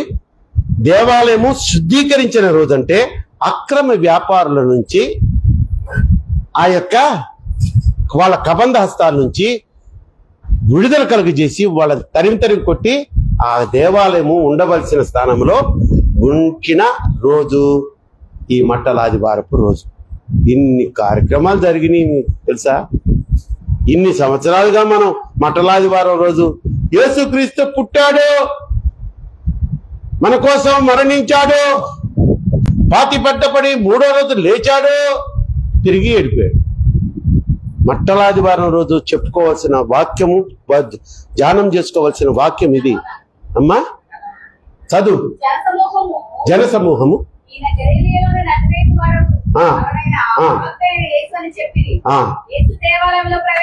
యేసు దేవాలయంలో ప్రవేశించి క్రయ విక్రయములు చేయు వారందరినీ ఎల్లగొట్టి నూకలు మార్చు వారిని గవ్వలు పావురాలు బల్లలు అన్నిటిని పడగొట్టేశాడంట. నా మందిరము ప్రార్థనా మందిరం అనబడును అని వ్రాయబడి ఉండలేదా? అయితే మీరు దాన్ని దొంగల గృహముగా మార్చారు కదరా బద్మాష్. అరే బద్మాషులారా, మందిరంలో పాప కార్యక్రమాలు చేస్తారా మీరు? శాపం వస్తుంది, జాగ్రత్త. పరిశుద్ధ అగ్ని రగులుచున్న స్థలం ఇది. ఈ స్థలములో నువ్వు అడుగు పెట్టావంటే నీలో ఉన్న పాపాన్ని కూడా దహించి వేస్తుంది అది. అటువంటి అగ్ని రగులుచున్న స్థలములో అడుగుపెట్టి నీలో పాపపు తలంపులు వచ్చినాయి అంటే నువ్వు సైతానుగాడి కంటే మహా పెద్ద సైతానుగాడి. స్త్రీలైతే నువ్వు పెద్ద సైతాన్ దానివి నువ్వు. అసలు అటువంటి తలంపులు ఎందుకు వస్తాయి? ఇక్కడ స్త్రీ పురుషులు ఎలా ఉండాలమ్మా? మందిరంలో స్త్రీ పురుషులు ఎలా ఉండాలి? నో సహోదరుడు, నో వద్దు. నేను చెప్తున్నాను, ఇక ఏ స్త్రీకి ఏ పురుషుడు సహోదరుడు కాదు, అన్నయ్య కాదు, మామయ్య కాదు, బాబాయ్ కాదు, ఎవరు కాదంటే వాడు శత్రువుని. ఏమన్నా అనుకోండి మీరు. పురుషులారా, రే యమ్మని బిడ్డలారా, ఇక్కడ ఎవరు మీకు ఆంటీలు కాదు, అర్థమైందా? ఏ యవ్వన కుమార్తె చెల్లి పిల్లి ముఖం చెట్టి చేస్తా, వాళ్ళని కొట్టలేని వాళ్ళు అబలాలు కాబట్టి. నో వరసలు, నో వావి వరసలు in respected place, sacrificed place, పరిశుద్ధ స్థలం ఇది. వద్దు. మీరు స్త్రీలరా, తల్లులారా చెప్తున్నా, నేను సిగ్గుపడిచి చెప్తున్నా. మీ బిడ్డలు ఎదిగారా? ఇక 100 కళ్ళు వేసుకొని చూడండి. ఇక మీరు తండ్రులారా, బాబాయిలు కాదు, నమ్మొద్దు బాబాయిని. మేనమామ అసలు నమ్మొద్దాన్ని చెప్తున్నానమ్మా. రోజులలో తయారైంది తల్లి. కన్న తండ్రి సొంత కూతురు మీద అసభ్యకరమైనటువంటి చేయి వేసినటువంటి సందర్భాలు ఇన్ని చూస్తున్నాం. ఎక్కడ? పేపర్లమ్మా. అలా మారిపోయింది ఈ సమాజం. సైతానుగాడు ఎలా పాపాన్ని చెలరేగ కొడుతున్నాడంటే ఎవరిని వదిలిపెట్టట్లేదట. ఎవరిని మింగుదుమా అని గర్జించు సింహం వలె వాడు తిరుగుతున్నాడంట. జాగ్రత్తగా ఉండండి. నేను వినేటట్టు ఎవడన్నా అన్నయ్య బొన్నయ్య అని పిలిచారంటే అక్కడే మీరేమన్నా అనుకోండి, నాకు తెలియదు, మూతి మీద కొడతాను. నేను చెప్తున్నాను, నో అన్నా, నీ నానే నీకు పురుషుడంటే. నీ తోడబుట్టినోడు తోడబుట్టింది అంతే. నన్ను కూడా అన్నయ్య పిలవకండి. నాలో లోపల ఏముందో నా అంతరంగం మీకు తెలుసా? దరిద్రమైపోయిందమ్మా సమాజం. సమాజం అంటే మన క్రైస్తవ సమాజం కాదు, క్రిస్టియన్ సమాజం కాదు. Total society it is spoiled like anything. అలా స్పాయిల్ చేసేసాడు సాతానుగాడు. మోహపు చూపులు, మోహపు కార్యాలు చర్చిలో చేస్తారా మీరు?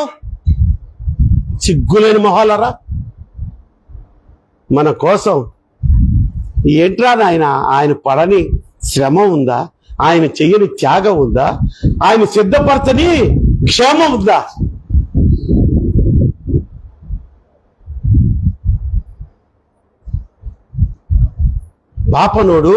బాపనోడు అని తెలియాలంటే వాడికి ఏముండాలి? చెంగ్యం ఉండాలి. బలవంతంగా వేస్తారా వాళ్ళు? బలవంతంగా వేయరు. అదొక రోజు వస్తుంది, వాళ్ళకి ఏదో వయసు వస్తుంది. ఆ వయసులో అమ్మా 12 అయ్యో నాకు 12 సంవత్సరాలప్పుడు నాకు జంగి వేయలేదేమా వాళ్ళు. మేము బ్యామిన్స్ కదా.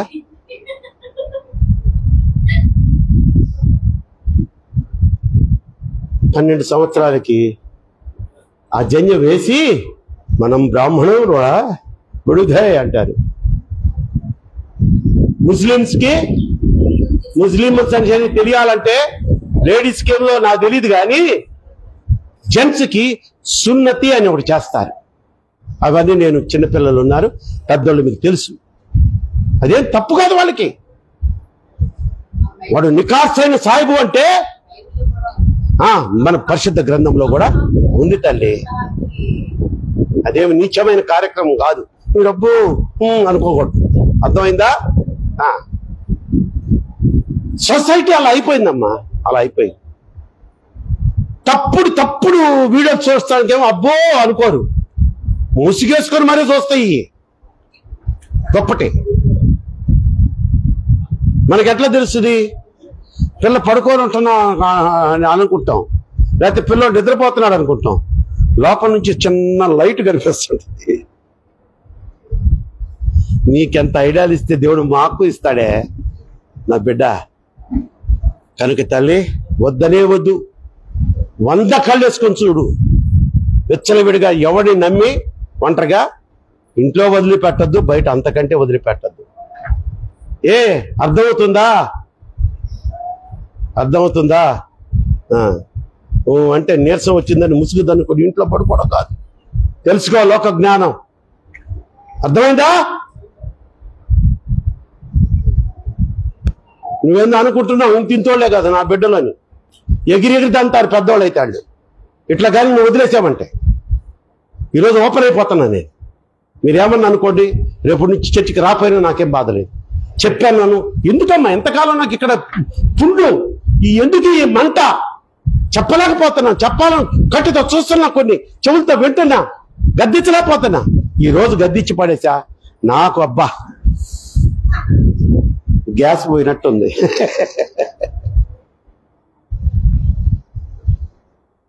మీరు ఎందుకయ్యా ఎండలో అట్ట చస్తున్నారు? బావగారు ముందుకొచ్చి కూర్చోవచ్చు కదా బావగారు. ఇంత ఫ్యాన్లు వేసాం మేము, హాయిగా ఎండలో కూర్చొని ఇట్ట అంటున్నారు. మా పురుషుల్లమ్మా మీకేం, మీరు బాగానే కూర్చున్నారు. దేవునికి స్తోత్రం చేద్దామా? హల్లెలూయా. సో మట్టల ఆదివారం అంటే తల్లి ఇంత ప్రాముఖ్యమైనటువంటి రోజు గనుక ఇక మీదటైనా వచ్చే మట్టల ఆదివారం, ఇంకా సంవత్సరం టైం ఉంది. ఇక అంకుల్ నాకు తెలియదు అంకుల్, రేపు వచ్చే మట్టల ఆదివారం, రేపు రాదుగా, రేపు వస్తా. ఇంకా 1 year నువ్వెందుకు రాలేదు? చెర్రీ ఎందుకు రాలేదు?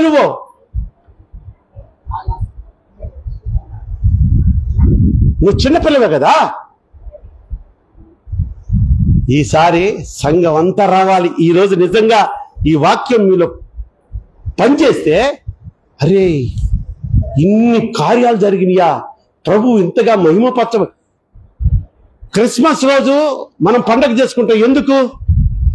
యేసయ్య పుట్టాడంటే. ఇంకా అంతకంటే ఇంకేమైనా ఉందా? మట్టలాదివారం గురించి ఎన్ని చెప్పాను నేను.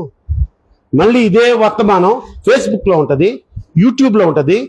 తారా ప్రకాష్ కర్లపూడి అని కొట్టే దిగుతాయి. ఇప్పుడు దాకా మన వర్తమానాలు అన్ని, మన రాజశేఖర్ పాలయ్య గారిది, తిమోతి పాస్టర్ గారిది, మన అక్క జయశ్రీ అక్కది దిగుతాయి. అలాగే మెసేజెస్ అన్ని.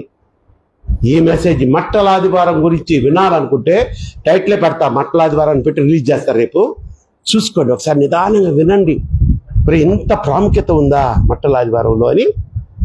మనందరము ఇక మీదట క్రిస్మస్ పండగలాగా జరుపుకుందుముగాక. ఒక నూతన సంవత్సరపు పండగలాగా మట్టల ఆదివారాన్ని మనం జరుపుకుందుముగాక. తలను వంచండి తల్లి, తలను వంచండి, ప్రార్థన చేసుకుందాం. ముఖ్యంగా ఈరోజు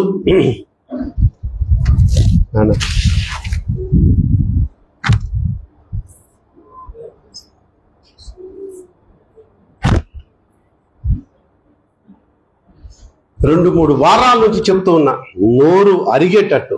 మట్టల ఆదివారం అమ్మా, పెద్దలకి కూడా అమ్మా, ఇది చిన్నపిల్లల పండుగ కాదమ్మా. రండమ్మా రండమ్మా రండమ్మా అంటే రారా మీరు? తల వంచి పశ్చాత్తాపడి దేవుని క్షమాపణ అడుగు. నా కోసం ఇంత బలియాగం చేస్తే నువ్వు 1 గంట ఆ మట్టల ఆదివారపు ర్యాలీలో నేను రాలేకపోయాను. నన్ను చూస్తే నాకే నాకే ఒక విధమైనటువంటి అసహ్యం వేస్తుంది. దేవా, నిజంగా నాకు తెలియదయ్యా, ఇటువంటి వర్తమానం నేను వినలేదు, మా దైవజనుడు కూడా అంతకుముందు చెప్పి సావలేదు, అయ్యా నా మీద కూడా ఏంటి నింద, ఏం పర్లేదు, కానీ నువ్వు మాత్రం పశ్చాత్తాపడి అడిగి ఈరోజు చేసిన పొరపాటుకి నువ్వు కూడా డ్యూటీ మానుకొని వచ్చి కొంపలో పడుకొని నిద్రపోతావా? ఒక గంట రాలేవా?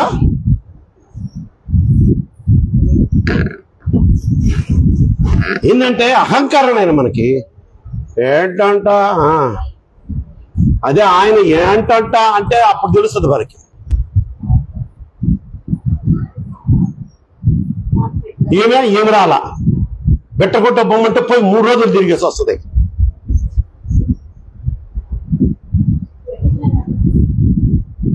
అడుగు, దేవుని పశ్చాత్తాపడి అడుగు, ప్రభువా స్తోత్రం, నాయన నన్ను క్షమించు, నాయన నన్ను క్షమించు తండ్రి. ఈరోజు ఎవరైతే మట్టలాది వరకు ర్యాలీకి రాలేదో పశ్చాత్తాప హృదయంతో అడగండి, దేవుడు నిన్ను క్షమిస్తాడు, నిన్ను హక్కుని చేర్చుకుంటాడు. సరేలే, నీకు తెలియదు ఎట్టున్నావుగా, సరేలే, ఇక మీదట ఎప్పుడు ఇలాంటి పొరపాటు చేయబాక. ఇంతకాలం నువ్వు మంచి భక్తి చేసినా చేయకపోయినా నిన్ను ప్రేమించాను కదా నా ప్రియ కుమార్తె, నా కుమారుడా, నిన్ను ఎంతో ముద్దుగా చూసుకున్నాను కదా, నీకేం కావాలంటే అది ఇచ్చాను కదా.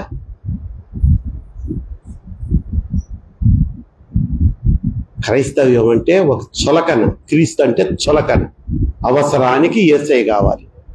అలా అయిపోయినాయి మన బతుకులు. మన సహోదరులు చూడండి, వాడు ఒక యాగం పట్టాడు, నిష్ట పట్టాడంటే వాడు హోదా చూసుకోడు. వాడు గవర్నర్ అయినా చొక్కా ఇప్పి పంచగట్టుకొని పొర్లు దండాలు పెడతాడు. గవర్నర్స్, అది వాళ్ళ భక్తి. ఏంటి ప్రతిసారి మా హైందవ సహోదరులు మెచ్చుకుంటాడు ఈయన అనుకోబాక. మెచ్చుకునే చోట మెచ్చుకోవాలా, గద్దిచ్చే చోట గద్దించాలి.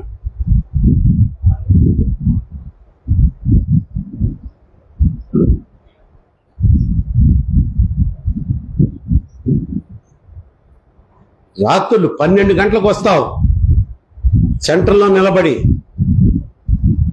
సొల్లు కబుర్లు చెప్పుకుంటా.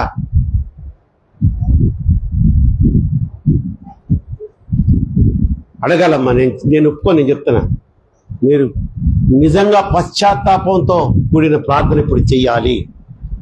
ఈరోజు వచ్చారే, మీరు మామూలు ప్రార్థన చేసుకుంటారా?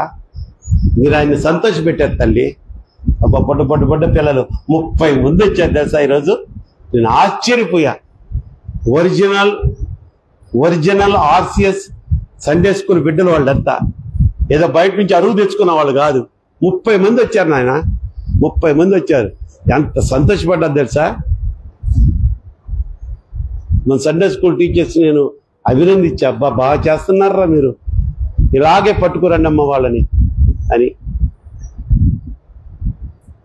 ఈరోజు పర్వాలా, కొంతమంది పెద్దలు కూడా వచ్చారు.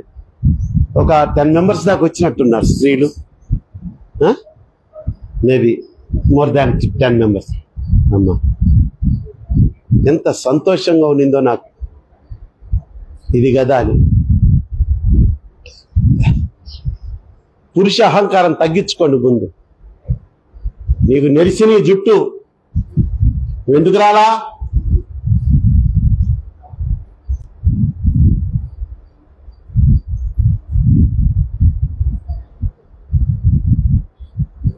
ప్రభు స్తోత్రం.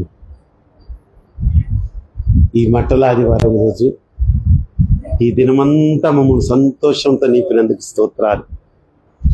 ఉదయం కొంచెం ఆలస్యంగా ప్రారంభించిన ఆ మట్టలు చిన్న బిడ్డలు నాయన, చరిత గారితో సహా. వాడు ఎంత చిన్న వయసునైనా వాడిది, వాడు పాలు చిన్న బిడ్డలు నాయన. ఎంత సంతోషంగా ఉత్సాహంగా ఎండలో చెమటలు గారుకుంటూ బలో క్రీస్తు మహారాజుకే ఇదే శబ్దంతో నిన్ను స్తుతిస్తూ ఆరాధిస్తూ వారి వయసుకు తగ్గ సువార్తను ప్రకటించారు. ఇక స్త్రీలైతే కొంతమంది నడవలేని వాళ్ళు ఉన్నారా పెద్దలు, అయినా ఓపికగా వచ్చారు. ఆ నీరసం ఏమీ లేదు, వచ్చేసారయ్యా, ర్యాలీలో పాలు పంచుకున్నారు. తప్పకుండా నాయన ఒక ప్రత్యేకమైన కృపను వారికి దయచేయండి, ప్రత్యేకమైన ఆశీర్వాదాన్ని వారికి దయచేయండి, సహాయం చేయండి కోరుకుంటున్నాను. దీనిలైన ఈ బిడ్డలు ఇప్పుడు ఎవరైతే నిజంగా పశ్చాత్తాపడి, అయ్యా ఇక మీదట ఇటువంటి తప్పు చేయను ఆయన, నీ కార్యక్రమం ఏదైనా సరే భక్తితో శ్రద్ధతో నేను కూడా నా వంతు పాలు పంచుకొని నిన్ను సంతోషపెట్టే ప్రయత్నం చేస్తాను, నిన్ను మహిమపరిచే ప్రయత్నం చేస్తానని నువ్వు నిజంగా అడిగినట్లయితే ప్రభువారు ఇప్పటికిప్పుడే నీ పాపములన్నీ, నీ నిర్లక్ష్యములన్నీ, నీ అశ్రద్ధలన్నీ తొలగించునుగాక. ఒకసారి జాగ్రత్తగా మనం పరిశీలన చేసుకుందాం. ఎన్ని విషయాల్లో పెద్ద ఇంపార్టెంట్ లేని పనులైనా గంటల గంటల సమయాన్ని వాటికి వెచ్చిస్తావే. ప్రభు ఆరాధన, ప్రభు కార్యక్రమాలు అంటే అంత నిర్లక్ష్యమా నీకు? ఒక దినం వస్తుంది, అయ్యా అయ్యా అన్నా కూడా మనం ముఖం వైపు కూడా చూడని రోజు. ఆ రోజు పశ్చాత్తాపడితే ఉపయోగం ఉంది. ఈ రోజు నువ్వు పశ్చాత్తాపడు, కన్నీటితో క్షమాపణ అడుగు, తప్పకుండా అద్వితీయమైన కృపలో మిమ్మల్ని దేవుడు దీవించును గాక. ప్రభువా స్తోత్రం. బిడ్డను ప్రేమించి ఆశీర్వదించి నీ కృప చూపించి నడిపించినందుకు స్తోత్రాలు. నాకు కూడా తెలియదు నాయన, మట్టల ఆదివారం అంటే నేను మామూలుగా ఏదో ఒక దినం అనుకున్నానే కానీ ఇంతకాలం నా కళ్ళు కూడా తెరిపించినందుకు స్తోత్రాలు. కానీ కొన్ని సంవత్సరాలుగా నేను ఈ మట్టలాదివారపు ర్యాలీస్లో పాలు పంచుకున్నాను, సంఘ సభ్యుడిగా ఉన్నప్పుడు పాలు పంచుకున్నాను. నన్ను సంఘంలో చాలామంది ప్రేమిస్తూ పెద్దలు నాకు ఒక గౌరవమైన స్థానాన్ని ఇచ్చినప్పుడు పాలు పంచుకున్నాను. ఇక నీ సేవకుడిగా అభిషేకించిన తర్వాత అది నా విధి కాబట్టి పాలు పంచుకున్నాను. కానీ ఇంత ప్రాముఖ్యత ఉన్న రోజని నాకు తెలియదు. నా కన్నులు కూడా మీరు తెరిపించినందుకు కోటాను కోట్ల స్తోత్రాలు తెలియజేసుకుంటూ, ఇదిగో ఈ బిడ్డలు నిజంగానే పశ్చాత్తాపడ్డారు. ఈ విధంగా చెప్పే నాదుడు లేక, అంటే నేనేదో చెప్పాను కాదు నాయన, నా ద్వారా మీరు ఈ సత్యవాక్యాన్ని ఈరోజు బోధించారు కనుక రాబో కాలంలో అద్వితీయమైనటువంటి విశ్వాసులుగా మీరందరూ మార్చబడుదురుగాక, నీకు సాక్షులుగా నిలబడుదురుగాక. అటువంటి కృప మా అందరికి దయచేయమని యేసు నామములో వేడుకొని ప్రార్థించుచున్నాను నా పరమ తండ్రి, ఆమేన్. అందరికీ వందనాలు తల్లి. కృతజ్ఞత కానుకలు సమర్పించుకుని వారు దయచేసి ముందుకు రండి, ప్రార్థన చేసుకుందాం. అలాగే మన మధ్యకు ప్రసాద్ గారు, ఆయన ఏం చేయలేదులే, మొత్తం చేసింది నేనే. కవర్స్లో పెట్టి పంపించమంటే పంపిస్తున్నాడు, వెనకాల చేయండి. వద్దు, ర్యాలీకి రాలేదమ్మా ఆ పుణ్య తల్లి, రా అంటే ఇంకేమొస్తుంది, రా. అరే ఆ కార్డ్లెస్ మైక్ ఉందా? సరే, ఇది బాగానే ఉందిగా నాన్న. ఇది ఒక్కరో వాయిస్ పెంచు, చెప్పు, ధైర్యంగా చెప్పు. రా, నుంచో, ధైర్యమా.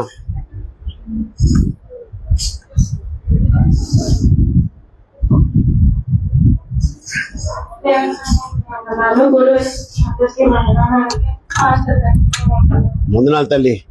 నాకు 440 ఇది ఏమంటాం నా తెలియదండ్రుల వల్ల కాదు, దేవుడు నాకు ఇచ్చిన తెలియదండ్రుల వల్ల, ఆయన తెలియదండ్రుల వల్ల, ఆయన నాకు కష్టపడే ఆయన వల్లే నాకు మంచి మార్క్స్ వచ్చింది. ఆయన నన్ను ఆశీర్వదించడం వల్ల ఇంత మార్క్స్ వచ్చింది. అలాగే నా కోసం ఎవరైతే ప్రార్థించారో వాళ్ళందరికీ కూడా చాలా చాలా కృతజ్ఞతలు చెల్లించుకుంటున్నాను. అలాగే చాలా సింగారెడ్డి కూడా నా కోసం ప్రార్థన చేశారు. Thank you. దేశానికి కూడా ప్రార్థన చేస్తాను. Very good cherry. 470కి 449 అమ్మా, చాలా మంచి మార్క్స్ కదా. కానీ ఆ పెద్దను మనం మాట్లాడుకున్నట్టున్నాం, నీ గురించి మాట్లాడుకున్నాం. 470కి 449 వస్తే ఏడుస్తుంది. తిట్టేశాను ఫోన్లో. దేవుడు సంతోషపడ్డమ్మా, ఇంత చేస్తే ఈ అమ్మాయి ఏడుస్తుంది, సంతోషపడకుండా ముందు కృతజ్ఞతలు చెప్పన్నా. అప్పుడు అలాగే నాకు చెప్తాను అంకుల్ అంటుంది. ఇంకోడు మన పండుగాడు, వాడు కూడా నాకు మెసేజ్ పెట్టాడు. వాళ్ళ మేనమామ ఎవరో చనిపోయారంట, సరితమ్మ వాళ్ళ రెండో అన్న. కాబట్టి అక్కడ పోయినారంట ఈ మందంతా. కాబట్టి వాడు మాత్రం నాకు మెసేజ్ పెట్టాడు. 440 వచ్చినాయి, 470కి 440 వచ్చినాయి. సిద్ధు మా మేనల్లుడు కొడుకు, వాడికి అంతే, ఎంత 80% అంత వచ్చింది. ఇంకా మన చర్చిలో ఈ పిల్ల రాలేదే, స్వీటీ రాసిందా? ఏంది జూనియరా సీనియరా? జూనియరేనా? సరే ఓకే. ఇంకా బ్లెస్సీ రాలే. ప్రైజ్ బ్లెస్సీ సంగతి ఏమైంది అమ్మా? పాస్ అయిందా? Very good. ఇంకా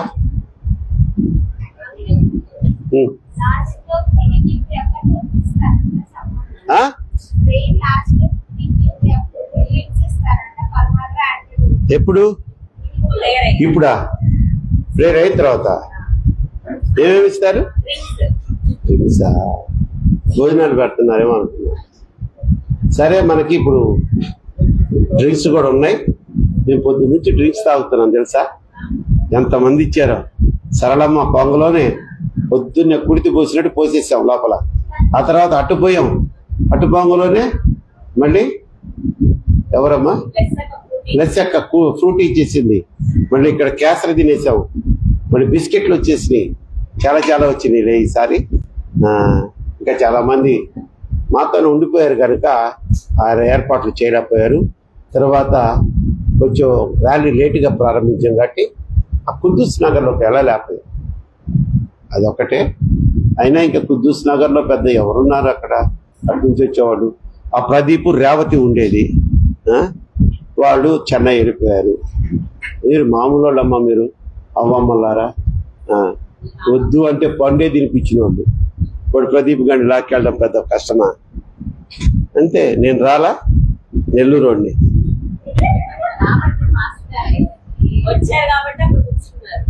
అక్కడ ఉండుంటే బిషప్ అయి ఉండేవాడిని నెల్లూరులో. రైట్. ఇంకేంటి? కానుకలు పట్టుకుందామమ్మా. మర్చిపోయా, కృతజ్ఞత కానుకలు వేశారుగా ఎవరో. ప్రార్థన చేస్తాం. ప్రభువా స్తోత్రం నాయన. రాజేషా? రైట్ నాయన రాజేష్. మరి కొంతమంది కృతజ్ఞత కానుకలు సమర్పించుకున్నారు. అయ్యా, వారి జీవితంలో మీరు చేసిన మేళ్లను బట్టో, అలాగే దశమ భాగాలుగాను, ప్రథమ ఫలాలుగాను, మొక్కుబడి కానుకలుగాను సమర్పించుకున్నారు. ఆ కానుకలు మీరు ముందు అంగీకరించండి. నూరింతల ప్రతిఫలము, ఆశీర్వాదము దయచేయమని యేసునామములో వేడుకొని ప్రార్థించుచున్నాను నా పరమ తండ్రి.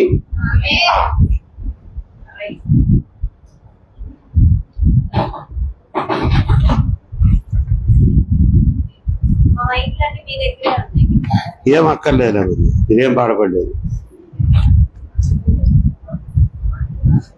స్తుతి పాడుటకే బ్రతికించిన జీవనదాతవు నీవేనయ్యా. ఇన్నాళ్ళుగా నన్ను పోషించిన తల్లివలే నన్ను ఓదార్చిన నీ ప్రేమ నాపై ఎన్నడూ మారదు యేసయ్యా.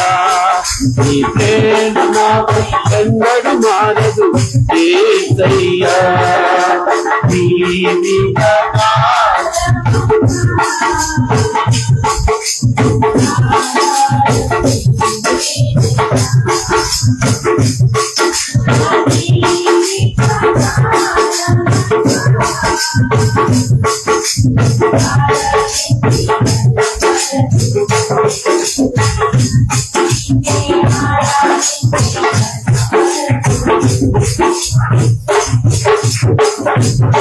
करके प्रतिबिंबिता जीवनदाता नीवे दिया प्राणभयमुन तొలగించి నావు ప్రాణములై తాపించి నావు ప్రాణభయమున్ తొలగించి నావు ప్రాణములై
నాయనా డ్రింక్స్ పంచేయండి అయ్యా.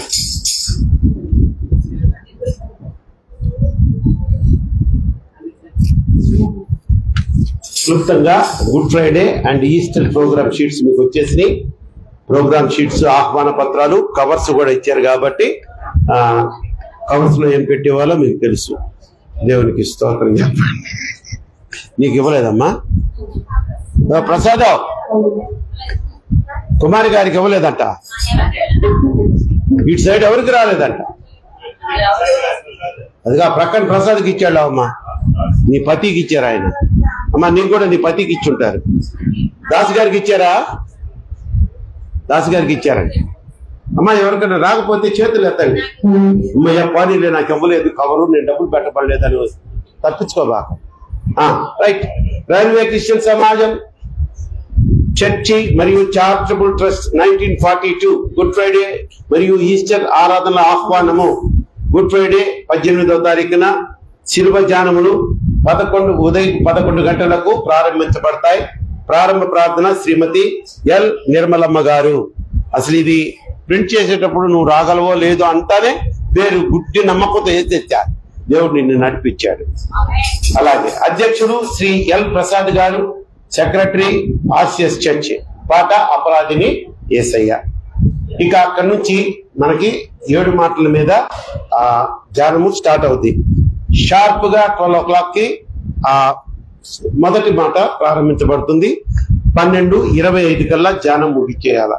ఆ ధ్యానంతో పాటు ఒక దేవుని వాక్యం చదవాలా. మొదటి వాక్యం చదివేవారు శ్రీమతి ప్రసన్న. దేవునికి స్తోత్రం. ఏదో అమ్మాయి వెళ్ళిపోయిందా చెప్పు మీ అమ్మకి. రెండవ మాట సరే అసలు ఉంటావా నువ్వు? అత్తగారింటికి వెళ్తావా? వెళ్ళేవాళ్ళు ఉంటే వెళ్ళమని చెప్పు. నువ్వు వెళ్ళబాక. ఏమ్మా ఎవరో పిలిచారా? నువ్వు పిలిచామ్మా చదువుతున్నాను. రెండో మాట సరే. మొదటి మాట ధ్యానము రెవరెండ్ డాక్టర్ కర్లపూడి తారాప్రకాష్. పట్టొచ్చుగా చప్పట్లో చాలు. రైట్. రెండవ మాట ధ్యానము వాక్యం వచ్చి కుమారి జి బ్లెస్సి. ఉందా? రాదు. సరే. ఈ వాక్యాన్ని ధ్యానం చేసేవాడు. నేడు నువ్వు నాతో కూడా పరదేశంలో ఉంది అనేది రెవరెండ్ డాక్టర్ డానియల్ గారు, బేరియా మినిస్ట్రీస్, విజయవాడ. మూడవ మాట అమ్మా ఇదిగో నీ కుమారుడు అనే మాట యోహాను సువార్త.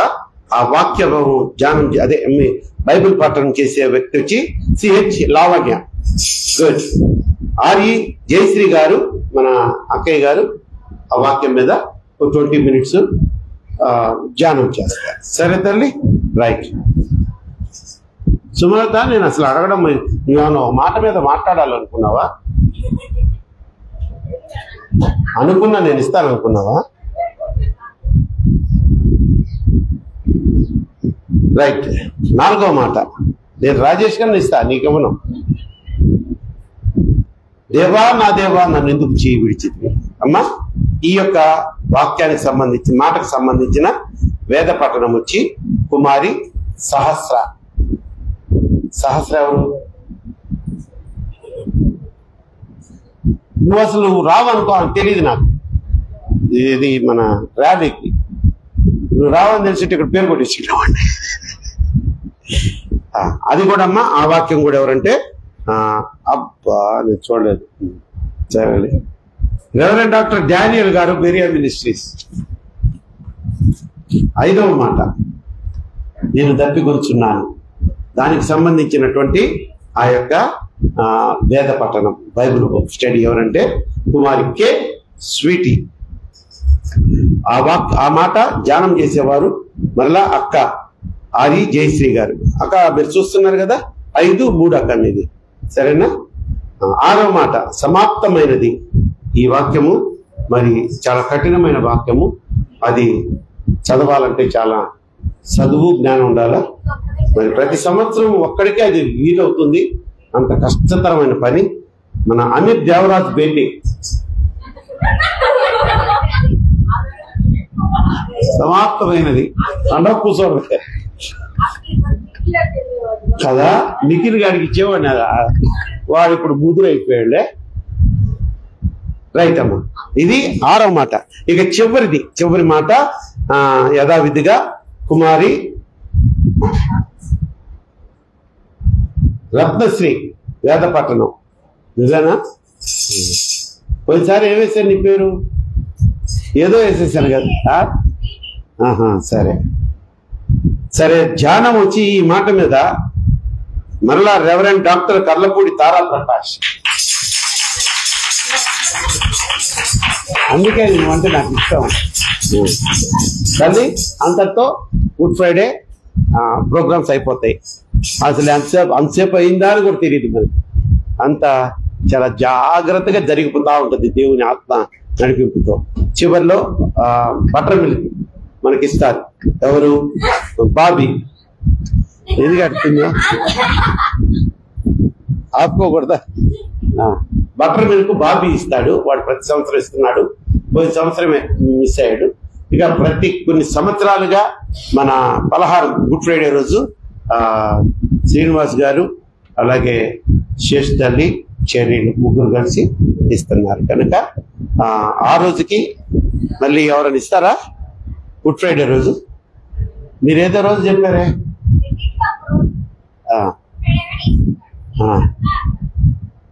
ఈస్టర్ ఎవరున్నారు? తల్లి చెప్తారు. ఓకే. అంత గుడ్ ఫ్రైడే అయిపోయిందమ్మా. అయిపోయింది. ఈస్టర్ సరే సరే సరే. గుడ్ ఫ్రైడే అయిపోయిందా? ఆ నెక్స్ట్ డే నిశ్శబ్ద శనివారం సాయంత్రం 7:30 నుంచి 9 దాకా మామూలు ఆరాధన ఉంటుంది. 40వది అది ఆరాధన. కనుక బాగా మీరు ఇంకా గుడ్ ఫ్రైడే అయిపోయి నీ ధ్యానాలు అనుకోబాకండి. గుడ్ ఫ్రైడే తర్వాత శనివారం నిశ్శబ్ద శనివారం. బ్లాక్ 2 పెట్టావా? వెళ్ళిపో. కనుక తల్లి నిశ్శబ్ద శనివారం ప్రత్యేక ఆరాధన, చివరి ఆ శిల్వజాన ఆరాధన, రైట్. ఆ తర్వాత ఈస్టర్ తెల్లవారుజామున 4 గంటలకి candle light service. Half an అవరే ఉంటది, హాఫ్ అన్ అవర్ కూడా ఉండదు. నీకే చెప్పేది నేను, ఈ తెల్లారుదాం 4 గంటలకు రాలేవు నువ్వు, లేకపోతే ఇక్కడ పడుకో రాత్రి. నేను కూడా ఇక్కడే పడుకుంటున్నా. ఇంకా అదిగో మా చెల్లి కూడా పడుకుంటుందేమో. రండమ్మ, అది అక్కోళ్ళు, చిన్న చిన్న పిల్లలు అందరూ వస్తున్నారు. మీ అత్తగారిని కూడా రమ్మంటే వస్తా. ఇంకా ఎవరు పడుకుంటున్నారు? Very good. అంటే నిశ్శబ్ద శనివారం రాత్రి బస ఇక్కడే మనకి. తెల్లారుదా 4 గంటలకు లేవడం.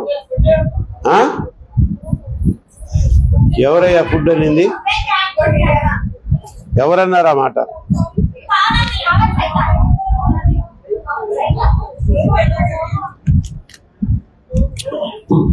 పవన్ గారంటే నేనేమనుకోలే. ఓకే, ఆ 2 ప్రోగ్రామ్స్ అయిపోయినాయి. ఇకపోతే ఈస్టర్. మామూలుగా మన ఈస్టర్ ఉదయం 10:30 గంటలకు ఆరాధన ఉంటుంది. ఆ రోజు మరి బైబిల్ పట్టణం చదువుతున్నాను. శ్రీమతి సునీత, అక్కడ ఉన్నాయి కీర్తనల గ్రంథం, అవి చూసుకోండి. అవన్నీ కూడా చదివితే టైం అవుతుందని నేను కట్ చేస్తున్నా. 2వ వేద పట్టణం వచ్చి కుమారి ఆర్ సాత్వికి. మీ ఇద్దరిలో ఎవరు సాత్విక్, ఎవరు అక్క? 3వ బైబిల్ పట్టణం శ్రీమతి వై బ్లెస్సీ. బ్లెస్సీ అని వేసాను, బ్లెస్సీ నా కదా, సరే. 4వది వచ్చి కుమారి ఆర్ సౌమిక. అంత అయిపోయింది. ఆ వాక్యోపదేశకులు సేమ్ సంఘ కాపరే. దానికి ముందు మాత్రం ప్రార్థన శ్రీమతి కర్లపూడి ఇందిరా. పట్టచ్చు కదా, పాపం పాపం పట్టణము. అది ఈ చప్పట్లో చూపించానంటే అక్కడ మురిసి మూరుడైపోద్ది మీ ఆంటీ. సరే అమ్మా, అయిపోయింది, నీకు అయిపోయింది, ఇంకేం లేదు. చివరి ప్రార్థన చేస్తున్నాను. ఒక్క నిమిషం ఓపిక పట్టండి. కూర్చున్న వాళ్ళు కూర్చోండి, భక్తి గల వాళ్ళు లేచి నుంచోండి. ప్రభువా స్తోత్రం నాయన. ఈ సన్నిధికి మేము వచ్చామంటే మా గుండెల నిండా ఎంత భారంగా వచ్చినా, ఎంత దిగులుగా వచ్చినా, ఎంత వేదంతో వచ్చినా మమ్మల్ని తేలికపరిచి నీతో గడిపిన ఈ సమయమంతా ఆనందపరిచి సంతోషపరిచి దీవించి మమ్మల్ని పంపిస్తున్నందుకు స్తోత్రాలు చెల్లిస్తున్నాను. ఈ మటలాదివారం ప్రత్యేక పండుగ రోజు ప్రత్యేకమైనటువంటి మాటల ద్వారా మమ్మల్ని శుద్ధీకరించి బలపరిచి సిద్ధపరిచినందుకు స్తోత్రాలు చెల్లిస్తున్నాను. బిడ్డనిచ్చినటువంటి కానుకలను మీరు స్వీకరించండి. కృతజ్ఞత కానుకలు, సంఘ కానుకలు మీరు అంగీకరించి నూరెత్తుల ప్రతిఫలము, ఆశీర్వాదము బిడ్డలకు దయచేయండి. క్షేమంగా వచ్చారు, సురక్షితంగా ఈ బిడ్డలందరినీ నా తండ్రి వారి వారి గృహాలకు చేర్చండి. నా ప్రభువా, రేపు సోమవారం నుంచి మరలా శనివారం వరకు ఈ చివరి శిలువ దిన ఆరాధనలు, ఈ 6 రోజులు హోలీ వీక్ అని మేము ఆచరించుకుంటున్నాం. బిడ్డలకి కనీసం ఆత్మజ్ఞానాన్ని కలుగజేసి ఇన్ని కాలాలు ఈ యొక్క 33 రోజులు జరిగిపోయింది నాయన.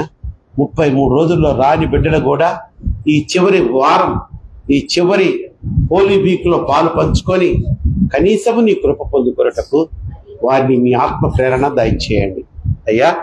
అలాగే నా తండ్రి, బిడ్డలందరినీ ఒక్కసారి మీ కౌగిలిలో దాచుకోండి. ఎవరికి ఏ అక్కర్లు ఉన్నాయో, ఏ అనారోగ్య పరిస్థితులు ఉన్నాయో వారందరికీ స్వస్థతనిచ్చి వారి అక్కర్లు తీర్చి బలపరచండి. ఇందిరాకు నా తండ్రి విప్పిన ఆ కుట్లలో ఒక్క కుట్టు నుంచి చిన్నగా కొంచెం ఆ వెట్ కనిపించింది నాయన. గడిచిన దినము డాక్టర్ గారి దగ్గరికి వెళ్తే దాన్ని క్లీన్ చేసి బ్యాండేజ్ చేశారయ్యా. ఇక టోటల్గా ఇక అక్కడి నుంచి ఏ విధమైనటువంటి ఊజింగ్ లేకుండా సంపూర్ణమైన స్వస్థత ఇందిరాకు అనుగ్రహించబడును గాక. నాయనా, నీ నామములో స్వస్థతను ఆ బిడ్డలోనికి ప్రవేశపెడుతున్నాను. ఆ కుట్టులోంచి వస్తున్నటువంటి ఆ తడి అది ఎండిపోవును గాక. నా ప్రభువా, బిడ్డ చాలా కలవరపడింది. నిన్న ధైర్యపరచండి, స్థిరపరచండి, కార్యం చేయమని ఇదిగో ఇక్కడున్న బిడ్డలందరినీ వారి కుటుంబీకులందరినీ మీ కృపాస్తపు నీడలో మార్చుకొని వారికి కావలసినటువంటి సమృద్ధిని దయచేసి, శాంతిని దయచేసి, సమాధానముతో వారి కుటుంబంలో సంతోషాన్ని నింపమని కోరుకుంటుంది. మా సమస్త పాపములు క్షమించి సకల దీవులతో నింపి నేటి దిన ఆశీర్వాదములతో మమ్మల్ని నింపమని యేసు నామములో ఈ ప్రార్థన మీకు సమర్పించి బ్రతిమలాడి వేడుకొంచున్నాను నా పరమ తండ్రి. పరలోకమందున్న మా తండ్రి, నీ రాజ్యం వచ్చును గాక, నీ చిత్తం పరలోకమందు నెరవేర్చున్నట్టు మా ఇంటిన ఆహారం నేడు మాకు దాయిచ్చు, శోధనలోకి తేక శక్తి మహిమానరం. ఆమేన్. మన పరమ తండ్రి అయినటువంటి దేవుని ప్రేమయు, మన ప్రభువు ప్రియరక్షకుడు యేసుక్రీస్తు వారి కృపయు, పరిశుద్ధాత్మ దేవుని అన్యోన్య సహవాసం ఈ రైల్వే క్రిస్టియన్ సమాజంలోని మంటల ఆదివారపు ఆరాధనకు ప్రత్యక్షముగా పాలు పంచుకున్న ప్రతి బిడ్డకును, రైల్వే క్రిస్టియన్ సమాజంలో నాటబడినటువంటి సభ్యులుగా చేర్చబడిన ప్రతి కుటుంబమునకును, సకల పరిశుద్ధులకును సదాకాలము తోడయుండును గాక. ఆన్లైన్ లోని బిడ్డలకు కూడా తోడయుండును గాక.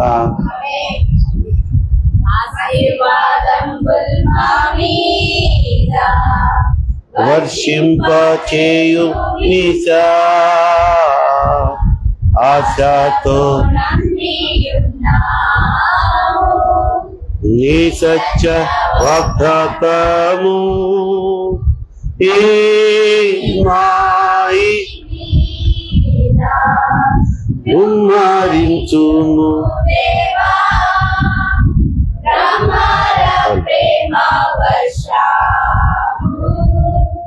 ఉమ్మరించుము దేవా.